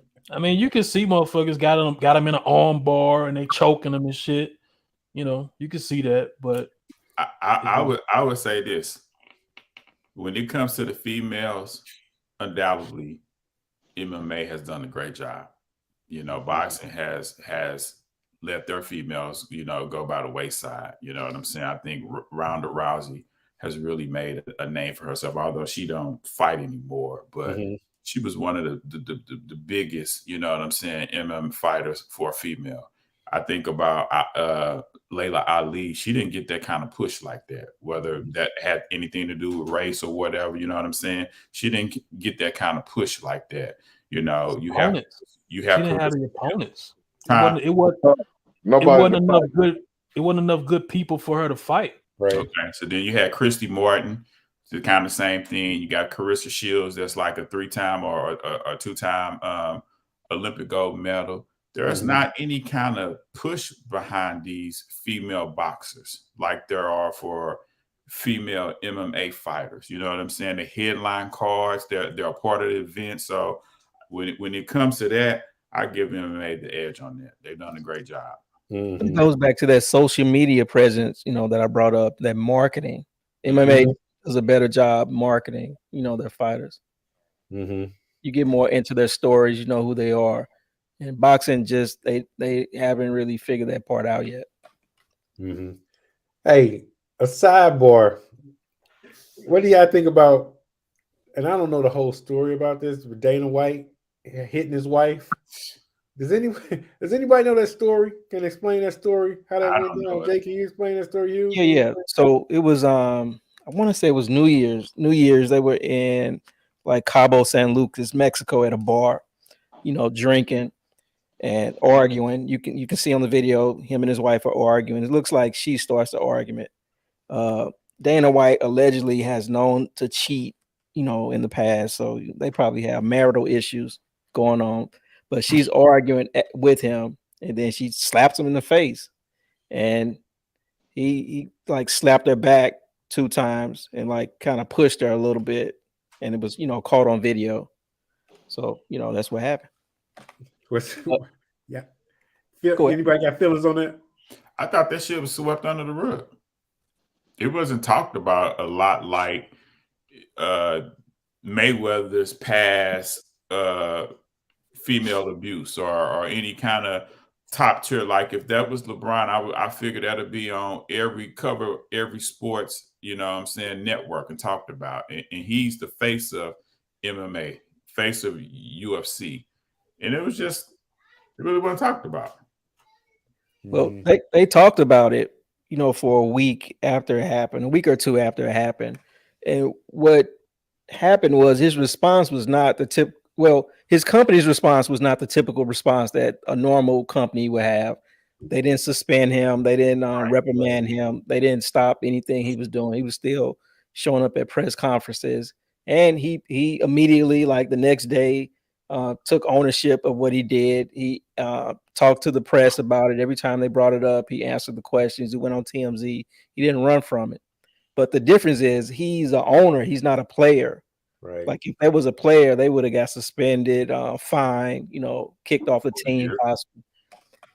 You can't suspend yourself. Yeah, they was talking about, you know, the push was he should treat himself, like you were saying, Jared, treat himself as like a participant versus the owner.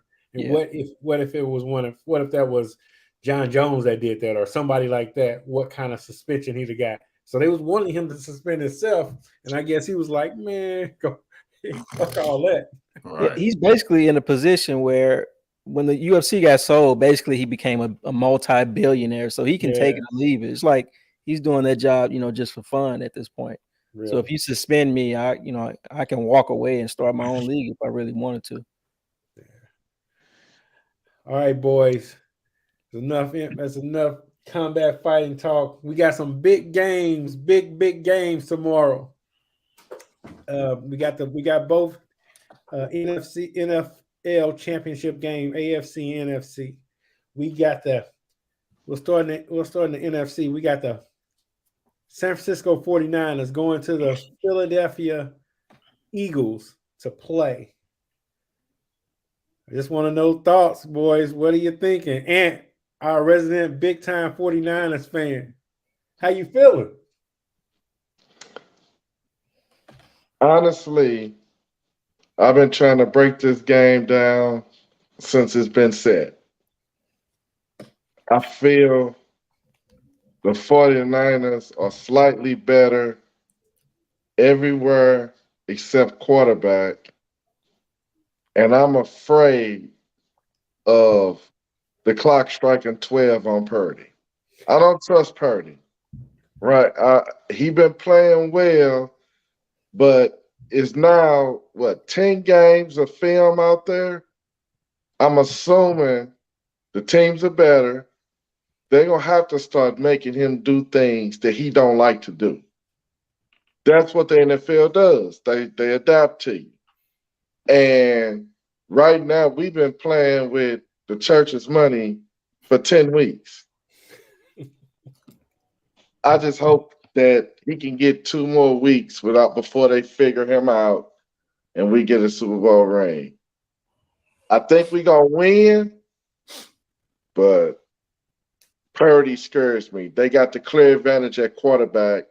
Y'all say a top 7 quarterback in the league going against Mr. Irrelevant.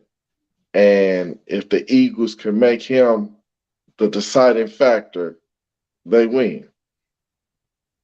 If Kyle Shanahan and his crew can do for him like they did with Garoppolo, I think the 49ers win. And I think it's going to be a shootout. I think they both going to score over 20 plus points. Okay. Both teams. That's a shootout.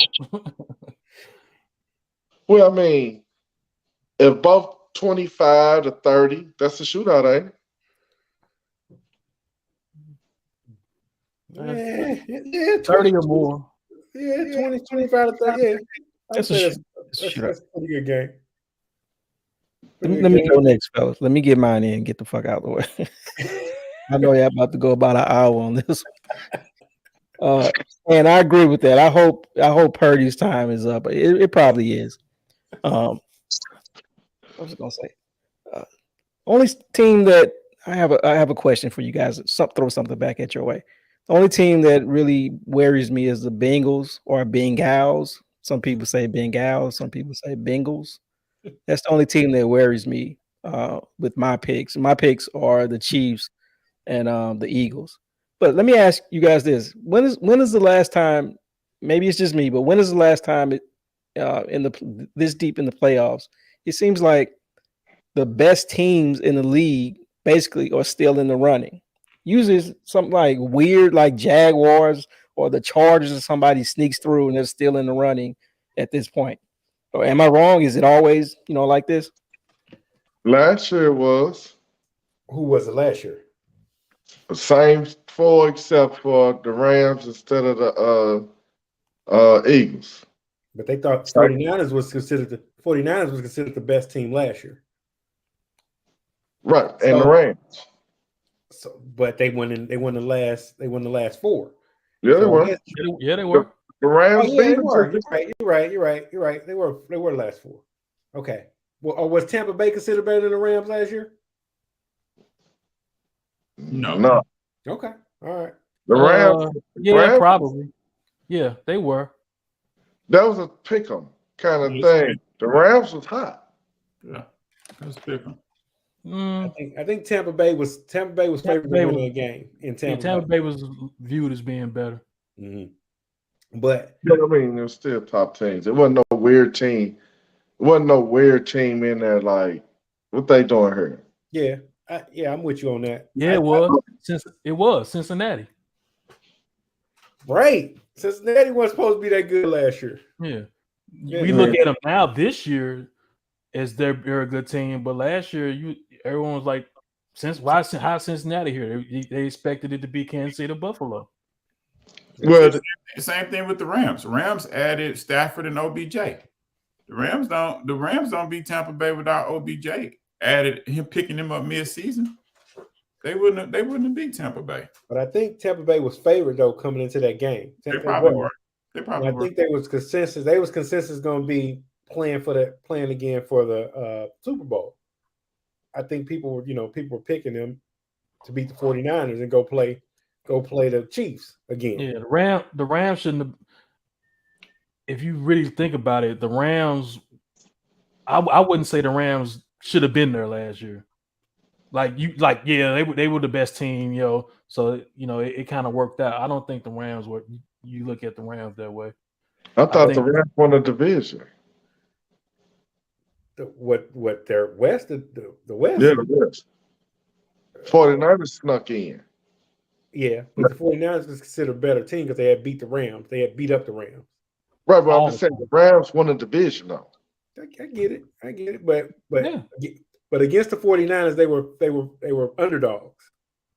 Yeah, and I get Tampa Bay, and when they played Tampa Bay was viewed to be better. Mm-hmm.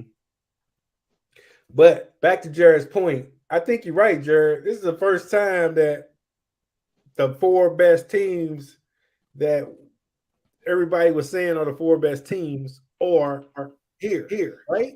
Yep. Cowboys are not there. Yeah, Bills. Nah, I still don't think people are saying. I think I've always thought Cincinnati was, better, but Buffalo was the favorite to win the Super Bowl. Not only Buffalo, but at the beginning of the year, I had Miami going to the Super Bowl at the AFC. That didn't play out. I think you're talking about 1-2 and 1-2 on both sides, right? Yeah. But they're not 1-2 though, right? Yeah, it's not 1-2. They're not 1-2. But Cincinnati, we all thought Cincinnati now was better than Buffalo. Mm-hmm. Well, you didn't. Well, I did. I just thought that I was playing the home crowd, playing the Hamlin story. I got a little bit too over eager on that stuff. But I think Cincinnati's a better team. Yeah. On the NFC side, the two best teams will be playing tomorrow. Yeah. True that. No doubt. It went chalk on the NFC, the two best teams. The AFC, it was between three. No one knew which two would be here between the Bills, the Chiefs, and Bengals. But the Bills have one of them three. It could have been any combination of them three. That's a fact. Okay. It would have been like bet. Anyone outside of them three would have been a surprise. I think if Lamar stayed healthy, their squad could have been in the four-hit monster, but that's not the case. Mm-hmm. So back to the NFC game, Rod. Who you got? I don't know.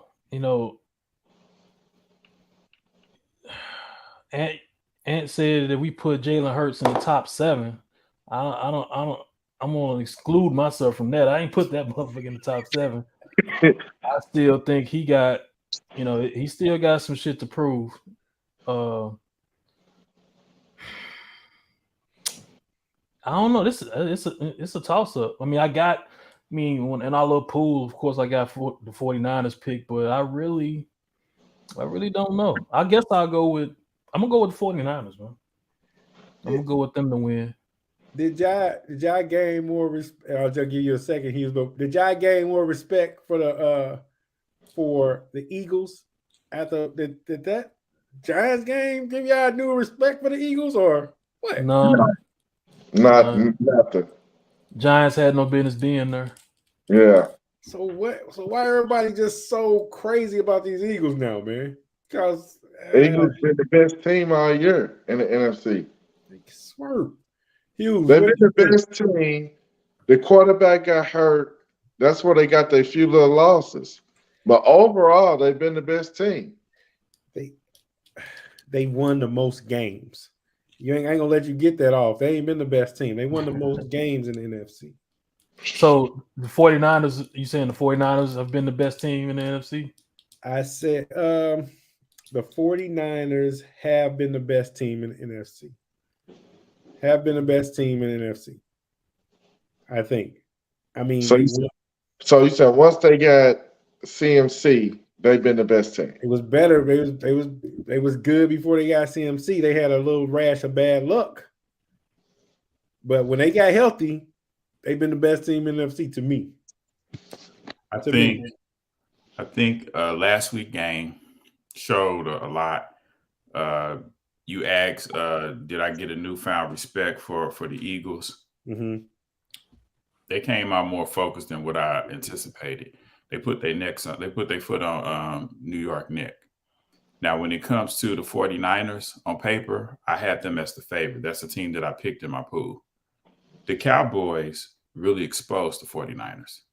And the Eagles are better than the 49ers. And Hold on, man. I ain't gonna let you heard get away. exactly what I said. They exposed. Yeah, they exposed their ass They because not exposed only that did they 49ers expose got the best defense in the league. what? They exposed that the 49ers got the best D in the league. Man, And listen. that they can win with a third string quarterback. What did they expose? That was last week, but when tomorrow the Eagles No. shit out of the What 49ers. did the Cowboys expose? They exposed that motherfucking Brock Purdy is back to normal. He's not as good as we thought he was.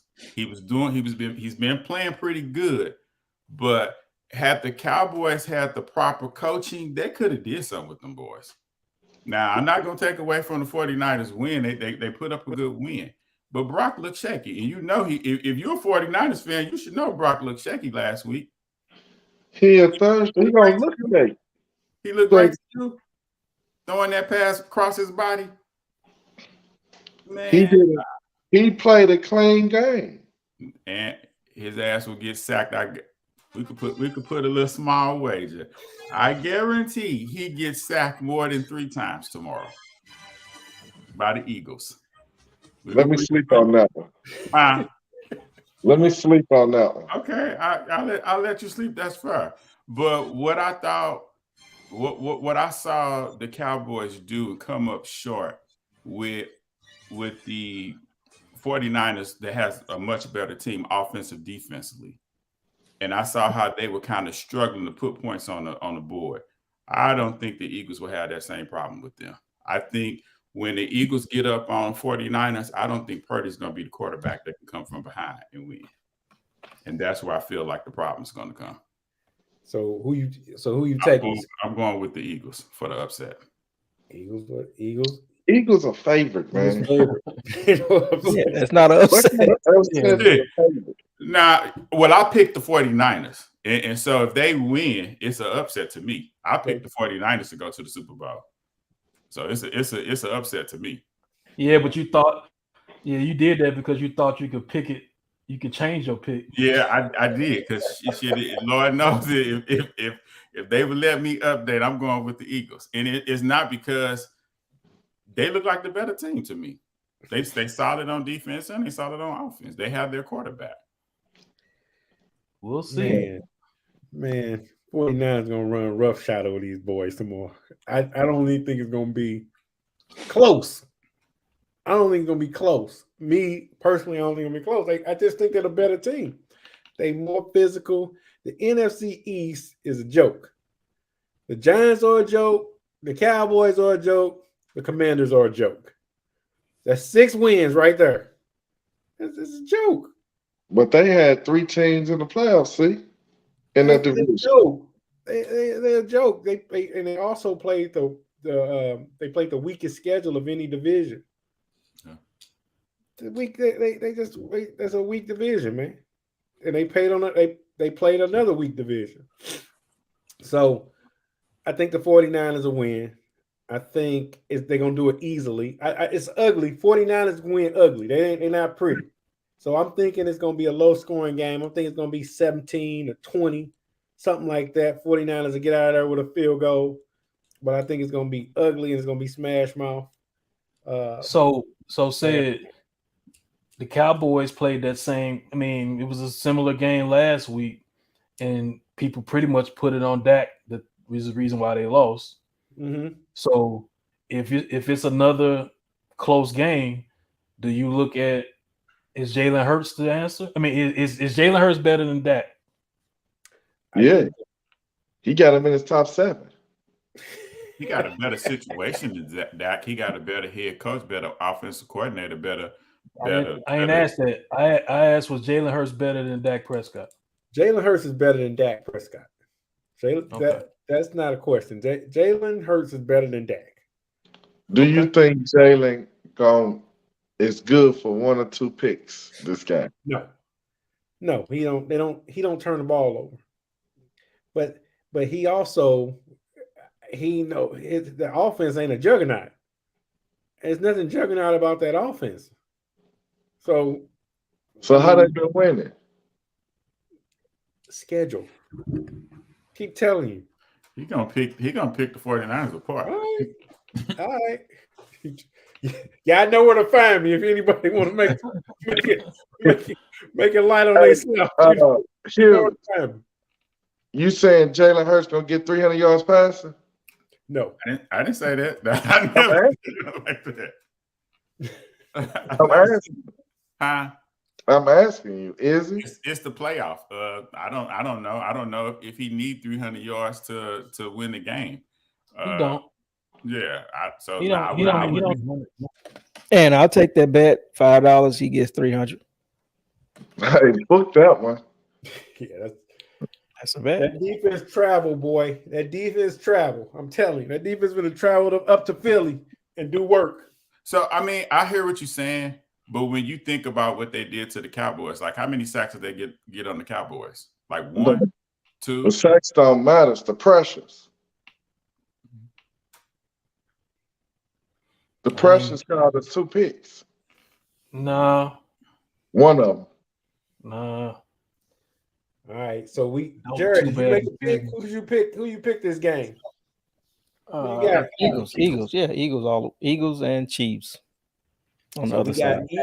Eagles, and 2 and 3 49ers. So 2 Eagles, 3 49ers is on this round. All right, got it. So if the 49ers win, it's just a wrap for you all.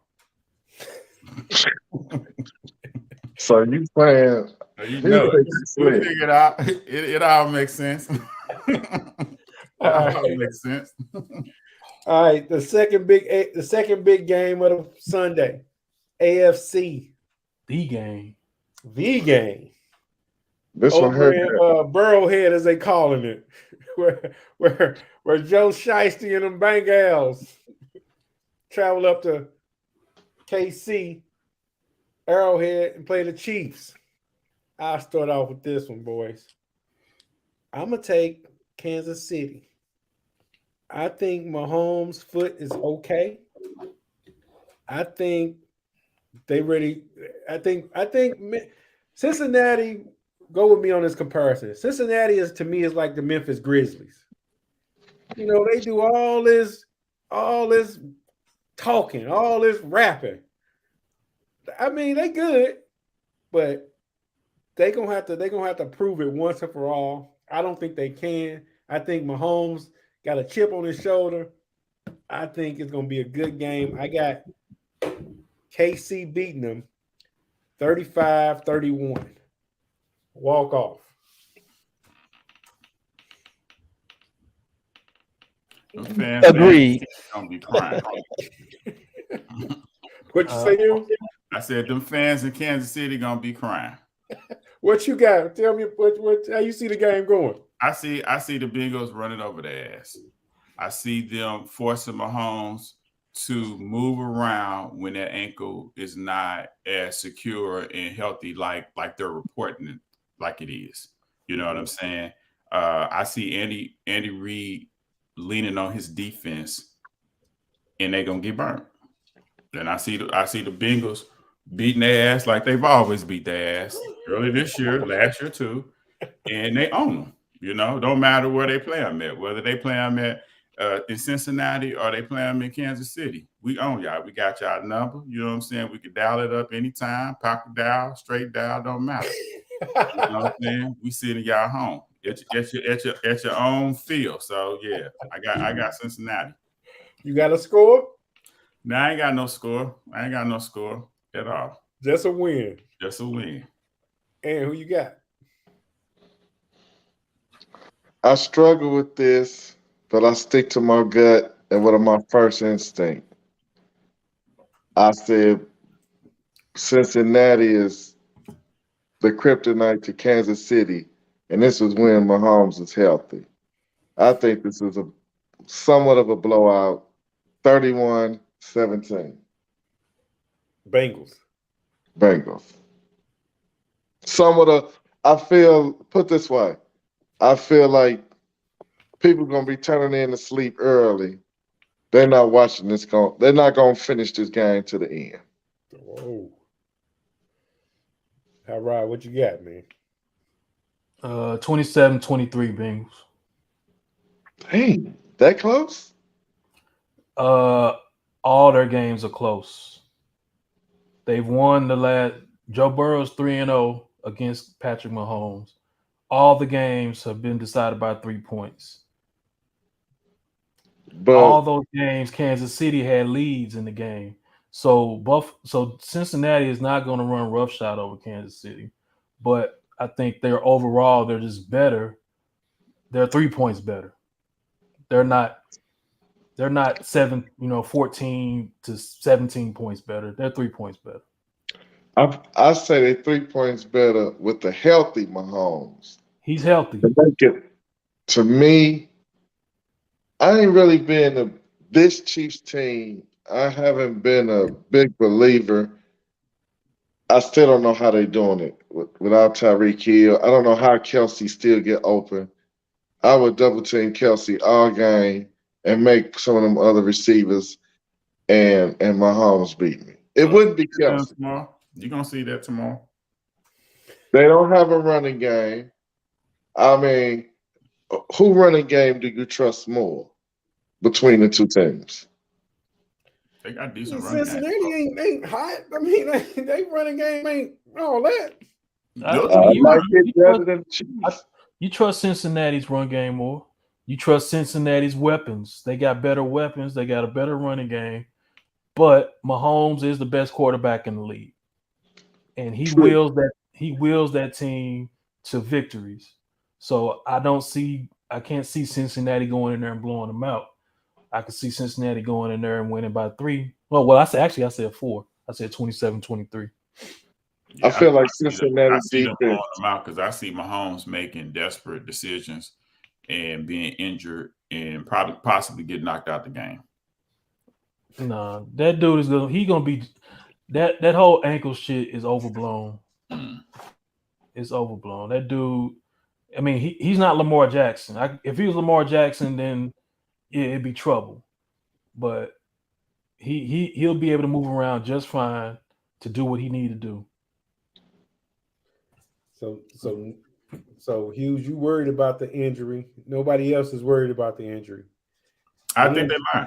I think they're just saving face with it, but we'll see tomorrow.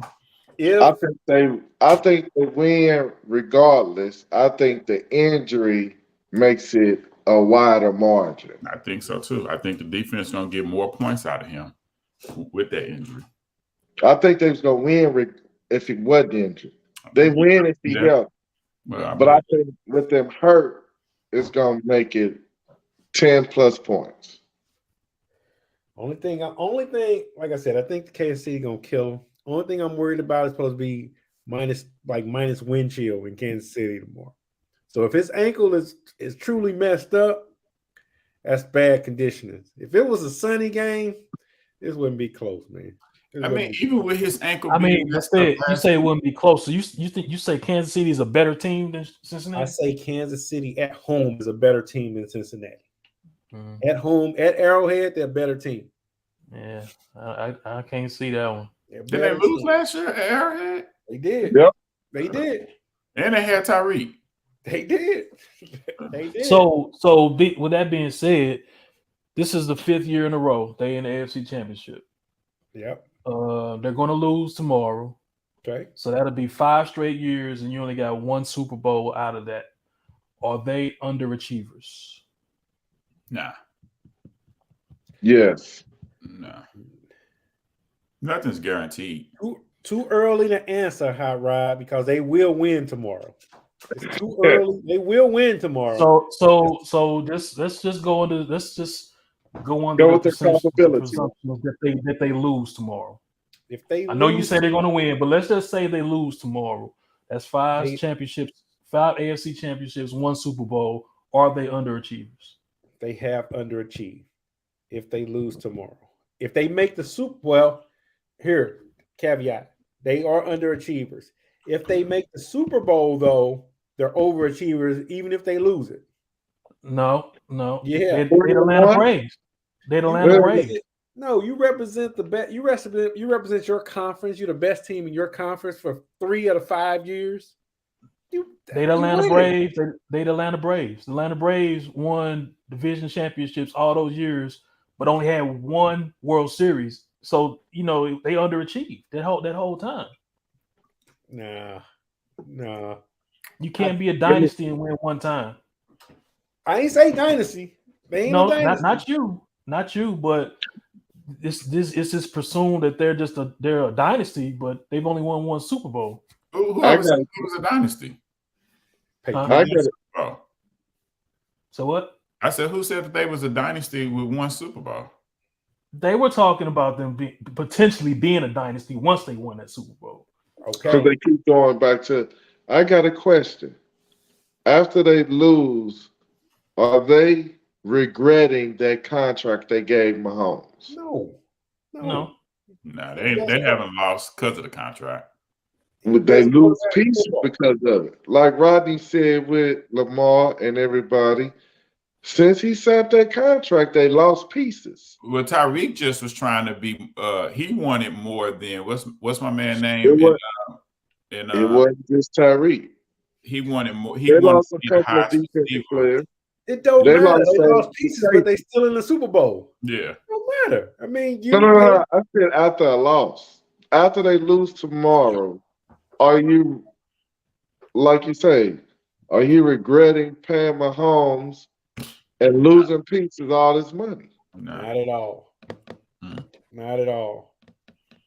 You paid them the money and you back in the look, I hate the Chiefs. Like, I hate the Chiefs. Like, I dislike the Chiefs. I hate them. I hate the Chiefs. But I don't know. I see this one clear, y'all. I see this one clear. The gurus see this one clear. They got to cash in because even if they go to Super Bowl and lose, they still underachieve because you can't. Because nothing's promised, right? So you had 3 cracks at it, and you can only get 1. You underachieve. Maybe the Seattle Seahawks. I don't see Kansas City if they. So let's say 49ers get in and Kansas City get in. I don't see Kansas City beating 49ers. I don't think they have that's a defense they never faced before. They did. They beat them before. They beat them this year. They beat the shit out of the 49ers this year. They got the Niners this year. That was early on before with Garoppolo and all them. Yeah, they went up to Candlestick wherever the hell and beat the shit out of the 49ers. Yeah. Boy, that was Christian McCaffrey game. First game. Yeah. That's a bad matchup for the 49ers. That's a bad matchup. That's a bad matchup. Why? No, wait a minute. Now, why is that a bad matchup? Because they can put points on the board. Yeah. The defense is Mahomes is mobile enough and throw good balls. Mahomes is good enough to beat the defense. So it's a bad matchup because of the quarterback, not because of their weapons. Yes. Yes. because they don't have anybody that can really threaten the subpar secondary. Who? Kansas Yeah. City. Oh yeah, they Yeah. do. I mean, Who? they don't got the names, but they got guys that can threaten. Juju? Juju. They got Juju. They got the kid from the Giants. Shit. He gadget. You He fuck gadget. around. They got the number one that gadget got they gadgets. They are. You're right. They gadgets, but they That's the reason work. why I don't think they're gonna beat the Bengals. Man. Shit, They they got ain't gonna what's beat the the dude, number one, McKinnon. They got McKinnon. They got Kadarius Toney. They got Juju, and they got MVS. They all right. They got Oh, okay. and the 49ers defensive. The 49ers DBs can't stick nobody. That's why I think Smith and Brown gonna eat their ass up. Smith and Brown. Mm-hmm. Oh, you talking about Derek Eagles. Smith. Yeah.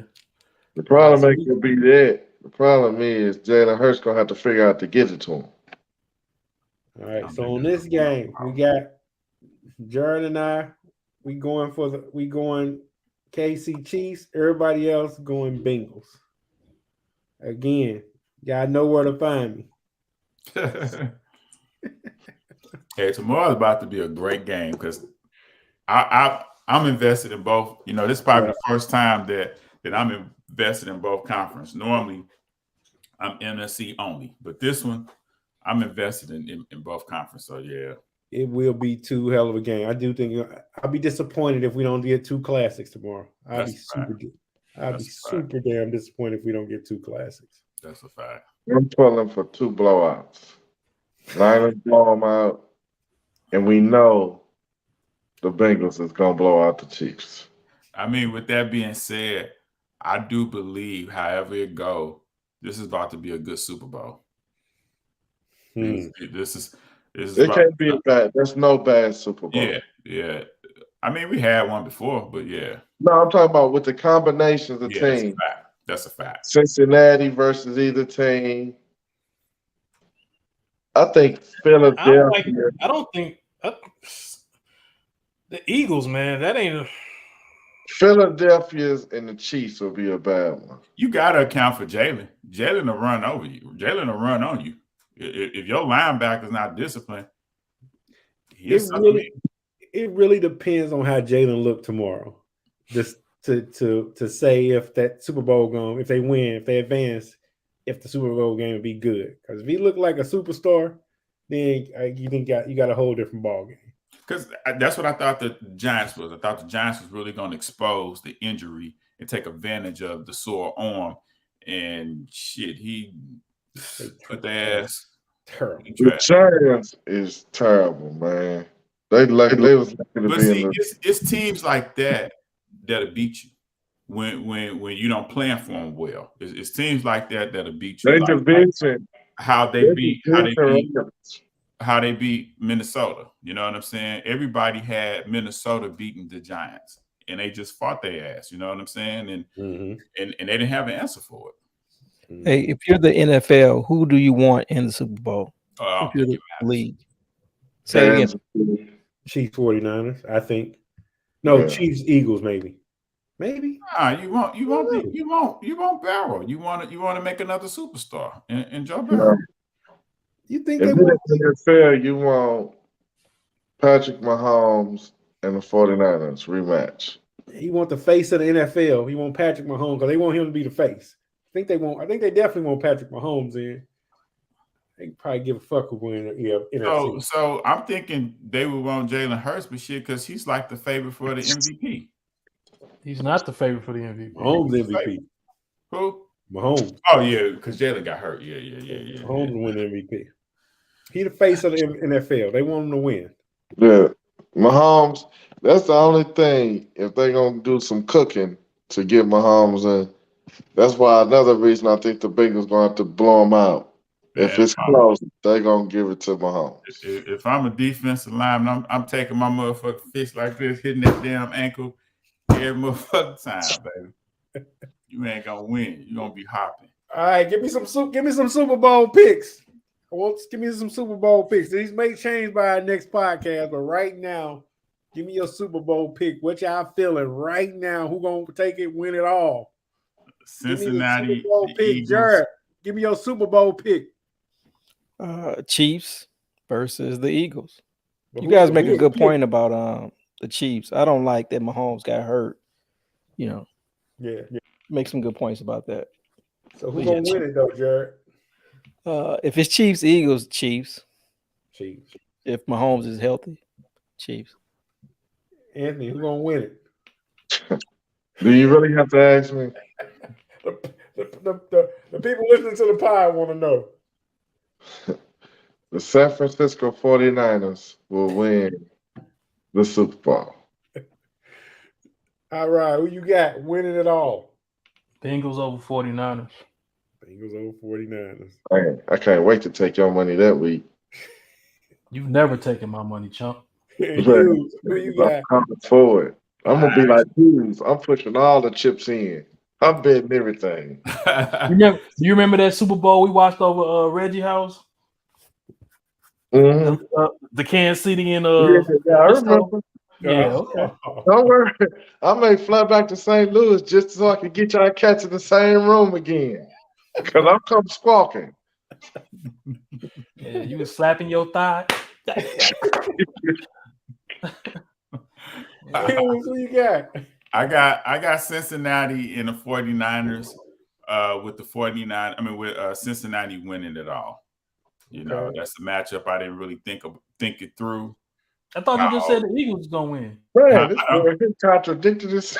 No. I'm just going off the poll, the poll that we picked. He asked you who you thought was gonna win. Right now. Who's gonna be in the Super Bowl? Yeah, I still got Cincinnati winning. I had the Eagles winning over 49ers, but I got Cincinnati winning the entire Super Bowl. Cincinnati over Eagles. Yeah. Well, y'all really believe in this Joe Burrow and all that. Man, I can't wait to get him and host that Super Bowl.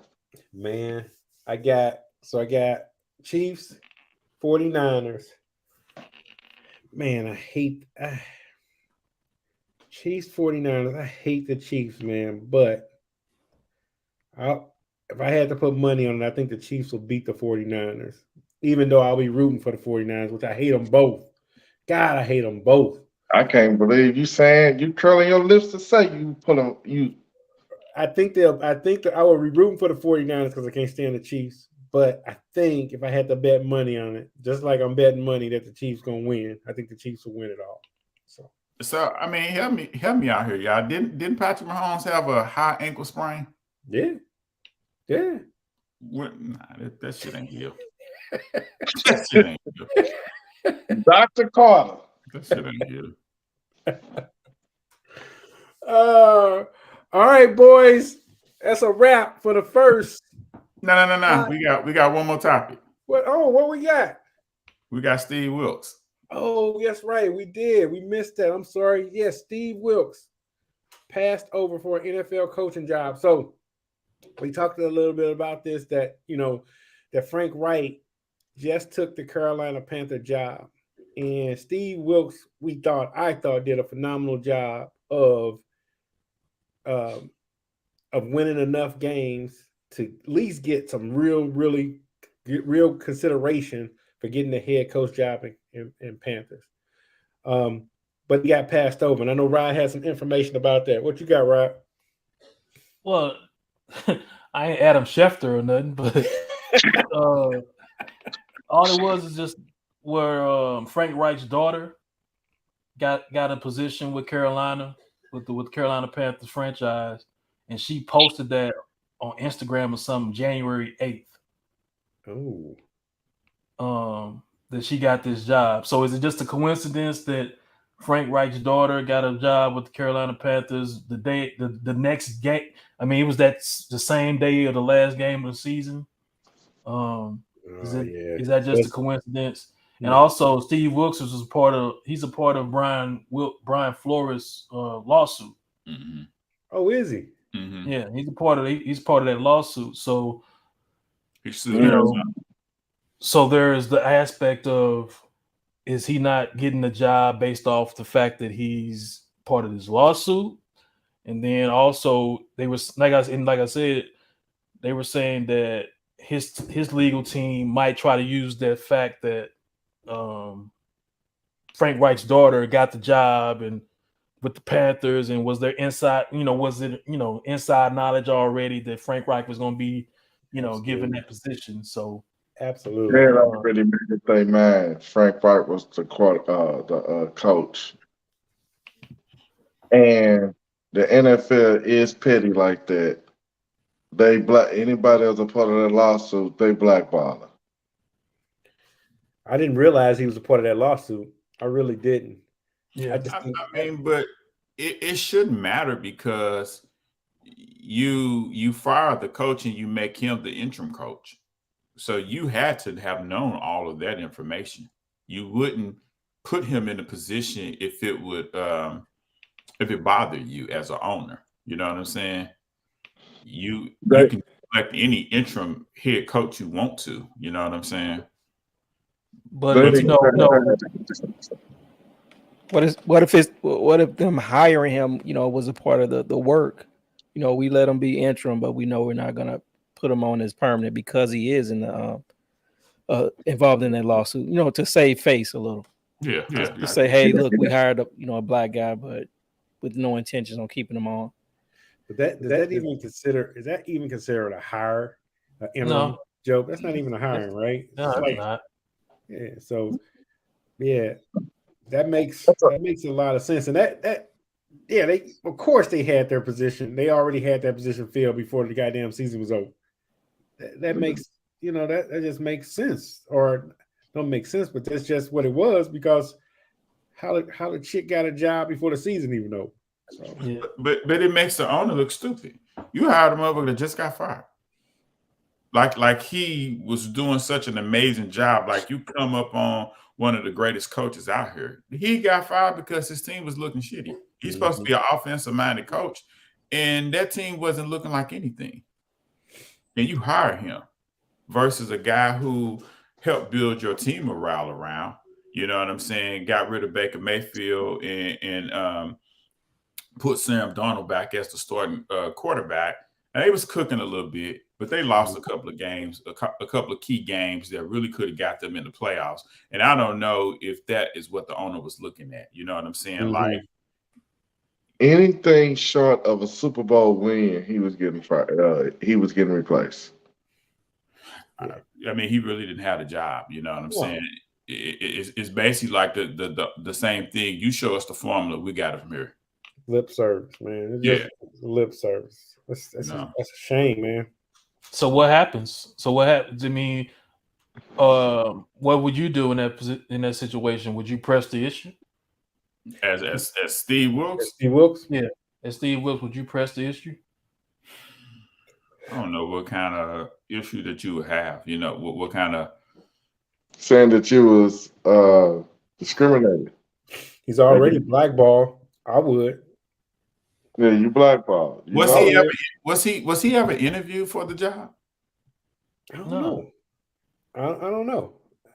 I don't know if he was or not, Squeak. That's a good question. But I didn't hear anything about interview. Me either. Yeah, that brings up a very interesting point where you give me not the title, you put me in a position to run the team, right? And yeah, I didn't get to pick my staff. I didn't get to pick my defensive coordinator. I didn't get to pick my offensive coordinator. I didn't get to pick any of these players. But I guide your team to a 6-6 record, and you don't even consider me. You don't even interview me. Yeah. You know what I'm saying? Yes. Yeah, I would have a problem with that. Yeah, I would have a problem. I would have a problem considering I just did the job. You know what I'm saying? And I did the job, you know, using the pieces of the puzzle that the previous coach had. You know what I'm saying? So yeah, I would have. I don't know if I will contact my lawyer. But you got to think. You would have to think they interviewed him, though, right? You would think. But you're right. But all right, I ain't heard nothing about it. We ain't heard nothing about him going on interviews. He may have been a Rooney interview. No, he was never interviewed by no team outside of Carolina. No, I'm talking about for Carolina. He may have been a Rooney Rule interview.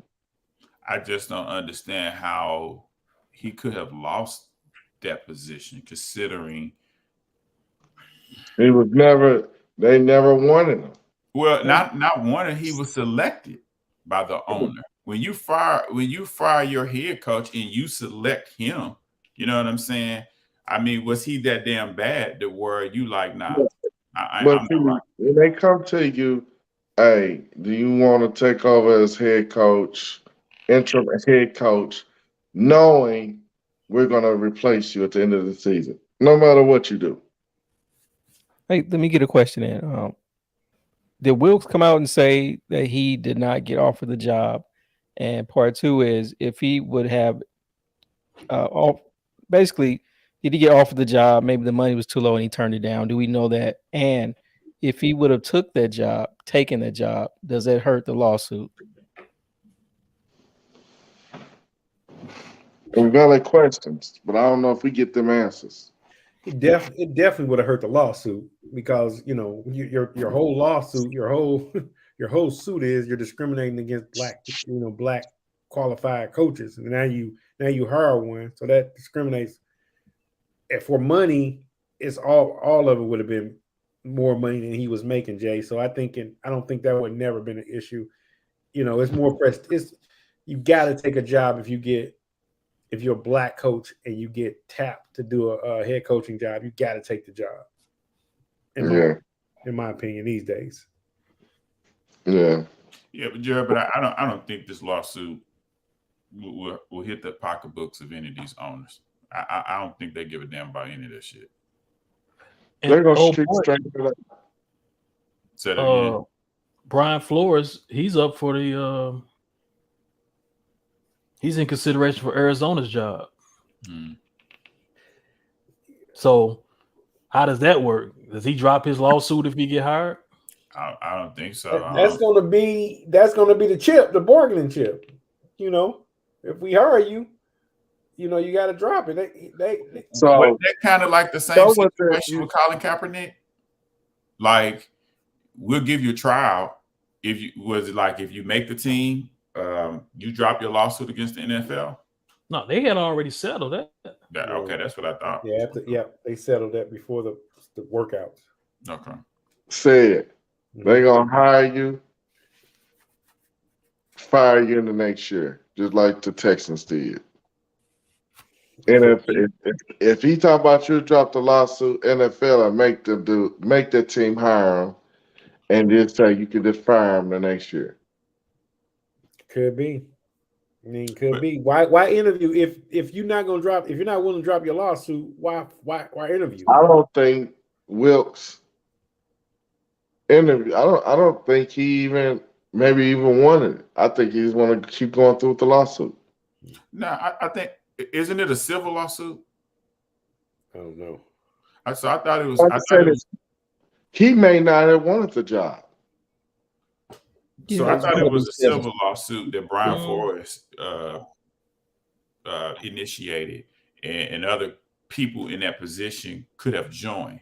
So Wilkes is not in a position to drop the lawsuit. He could just, I guess. I was talking about Brian Flores dropping the lawsuit. Yeah.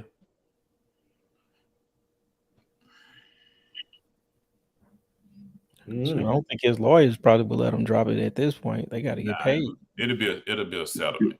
Yeah, and if it's a civil lawsuit, I don't see you dropping it.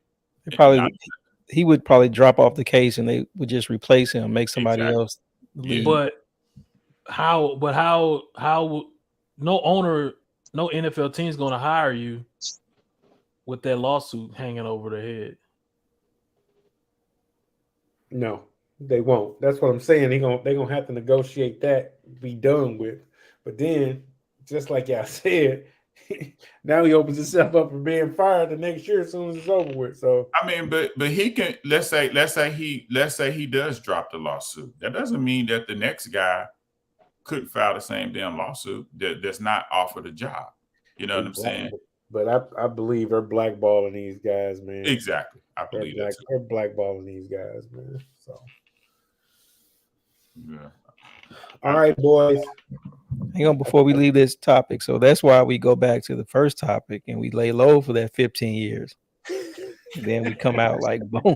Get your You come out, you be owner. You gotta take. You gotta put it all on the line, man. go Let find. me ask you a question. If you going back to your first question, if you were an owner, would you hire a black coach? Yeah. Or would you just look for the most qualified coach available? I'm not hiring a white coach. What'd you say? I'm not hiring a white coach. Yeah, I'm definitely gonna hire a black coach. I'm gonna make it a known. I'm hiring a black coach. Black coach, black GM. Yep, yeah. Probably yes. So just devil's advocate, how is that different? It's not. It's not different. It's what what my team gonna do.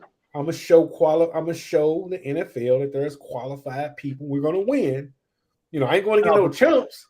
No. Did I hear somebody say that they gonna make it known that they gonna just hire a black coach? I would. Did somebody say that?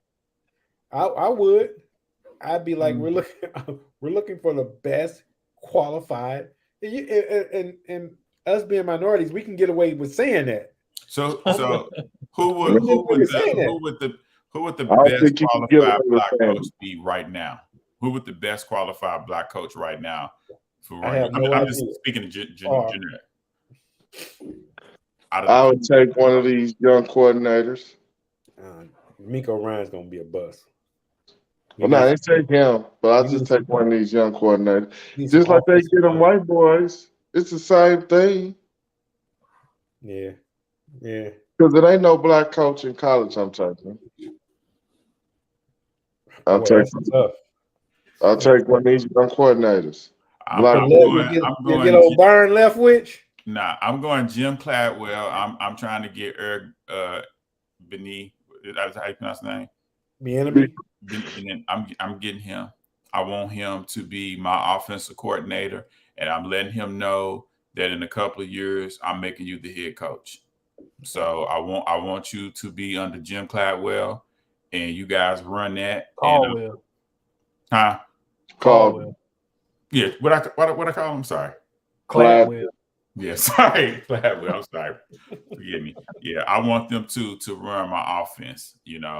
I had to think about who I want for my defensive coordinator, and I want my man from ESPN. Can't think his name as my GM. I want him as my GM. Yeah, so the whole organization gonna be black from top to bottom. No, not necessarily, because we got a couple of white folks in there. Yeah, you need it. But they're gonna be underneath a black person. I'm gonna have a multi-diverse staff. Me personally, my team. You know what I'm saying? I'm gonna have but I want me a brother as a GM, and I want me a brother as a offensive coordinator and head coach. Yeah, somebody gotta give them a chance. Somebody gotta give more opportunities to. Yeah, if I had to wait 15 years, I'm like Sid. I ain't gonna be shy with it. Mm-hmm. You made me wait 15. Come year 15. If you ain't black, you might as well lead the officers. We doing black quarterback or whatever. No, I'm trying to. You can take it from there. The people that are in charge can take over from there. All right, I was just seeing who's the next year.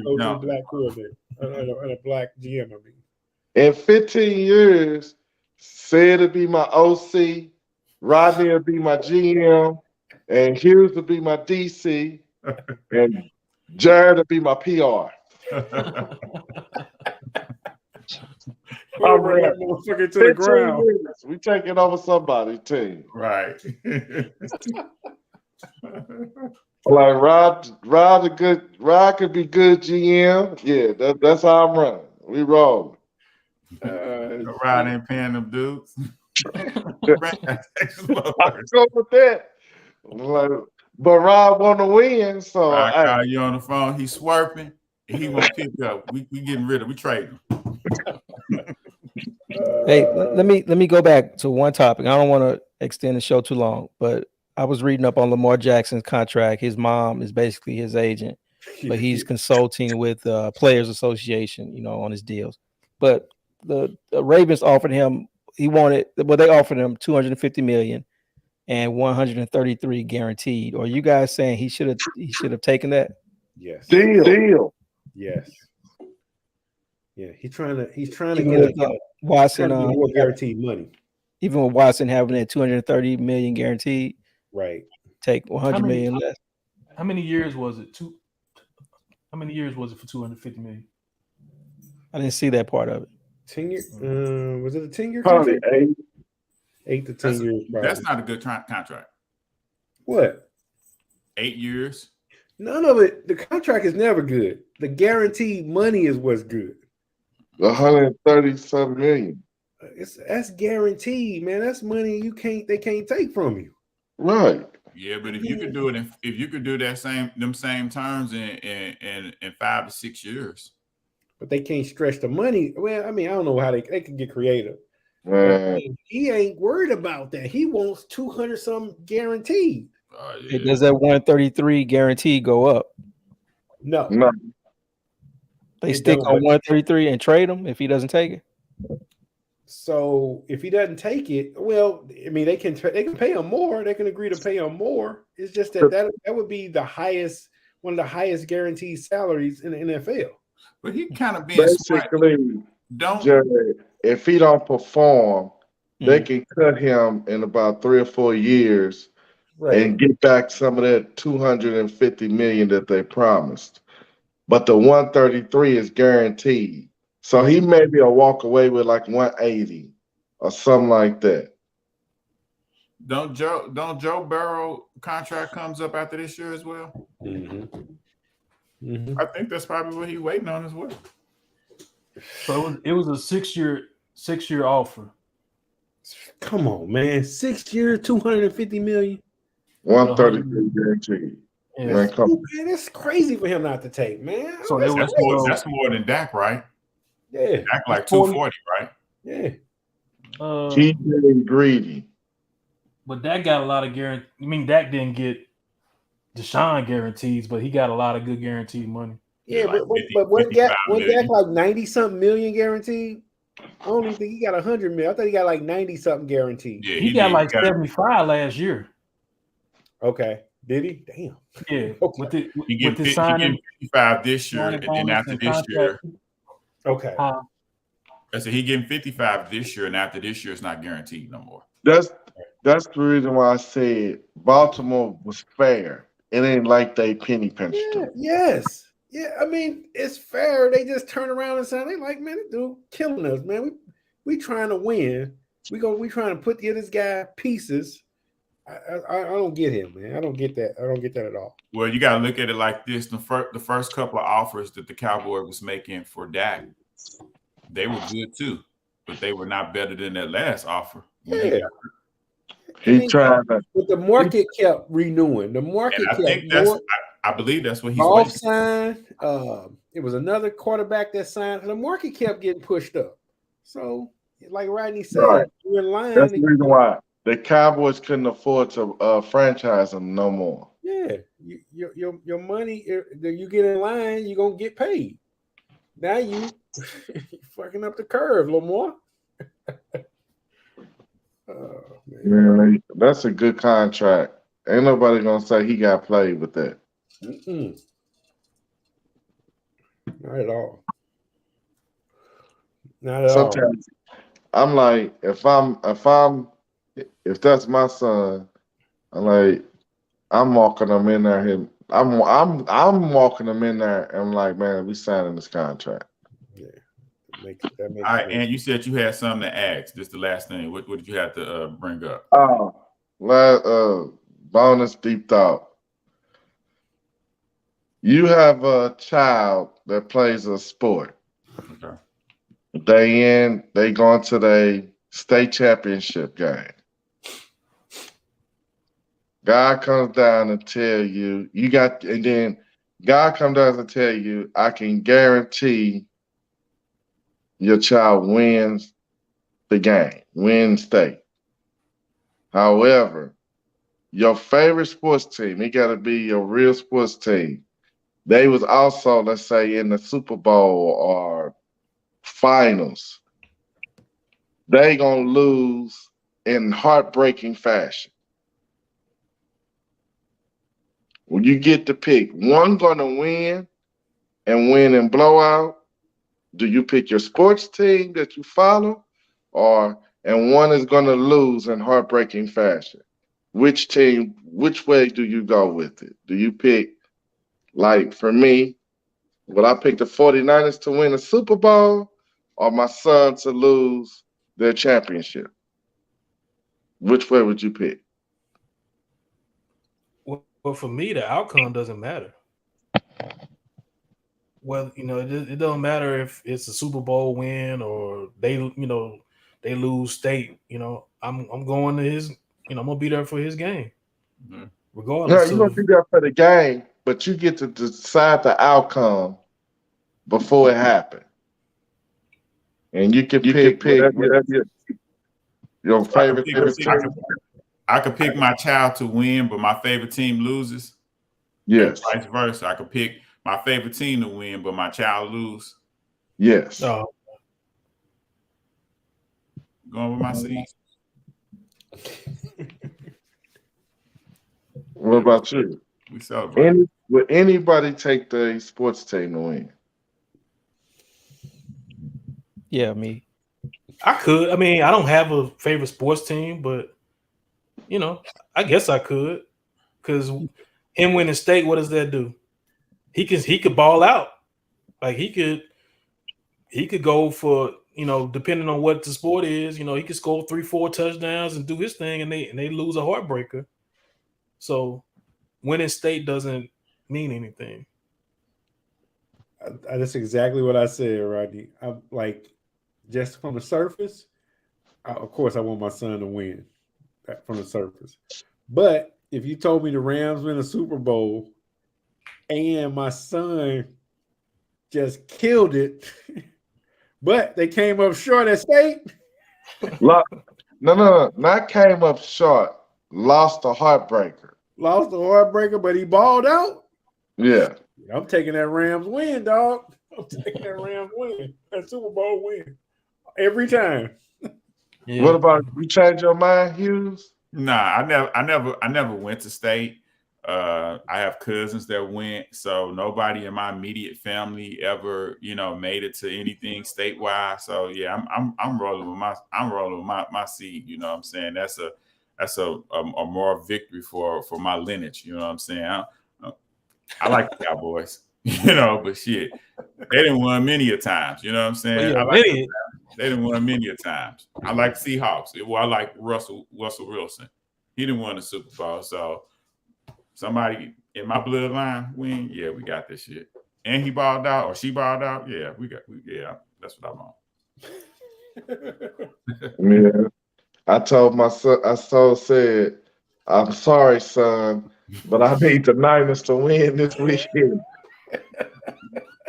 Flat out. No, I didn't tell my son, but if I had to pick, I want the Niners to win. Yeah.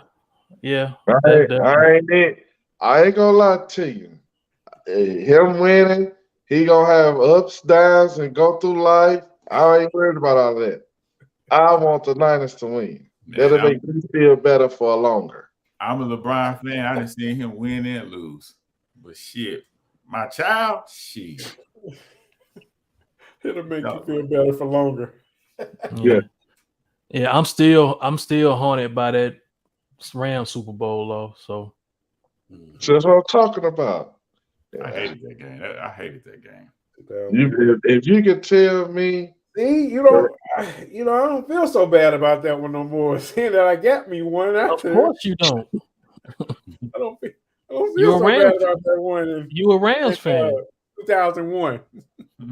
Yeah, I you're got a Rams me fan. one in 21. So I'm good. Man, I was just sitting there thinking, I was like, I was coming upon this weekend thinking about my son's championship game and the 49ers game, even though I know they're the Super Bowl. And I was like, God, if I had to pick one, the Niners would be in this damn Super Bowl. Yeah. I ain't worried about that.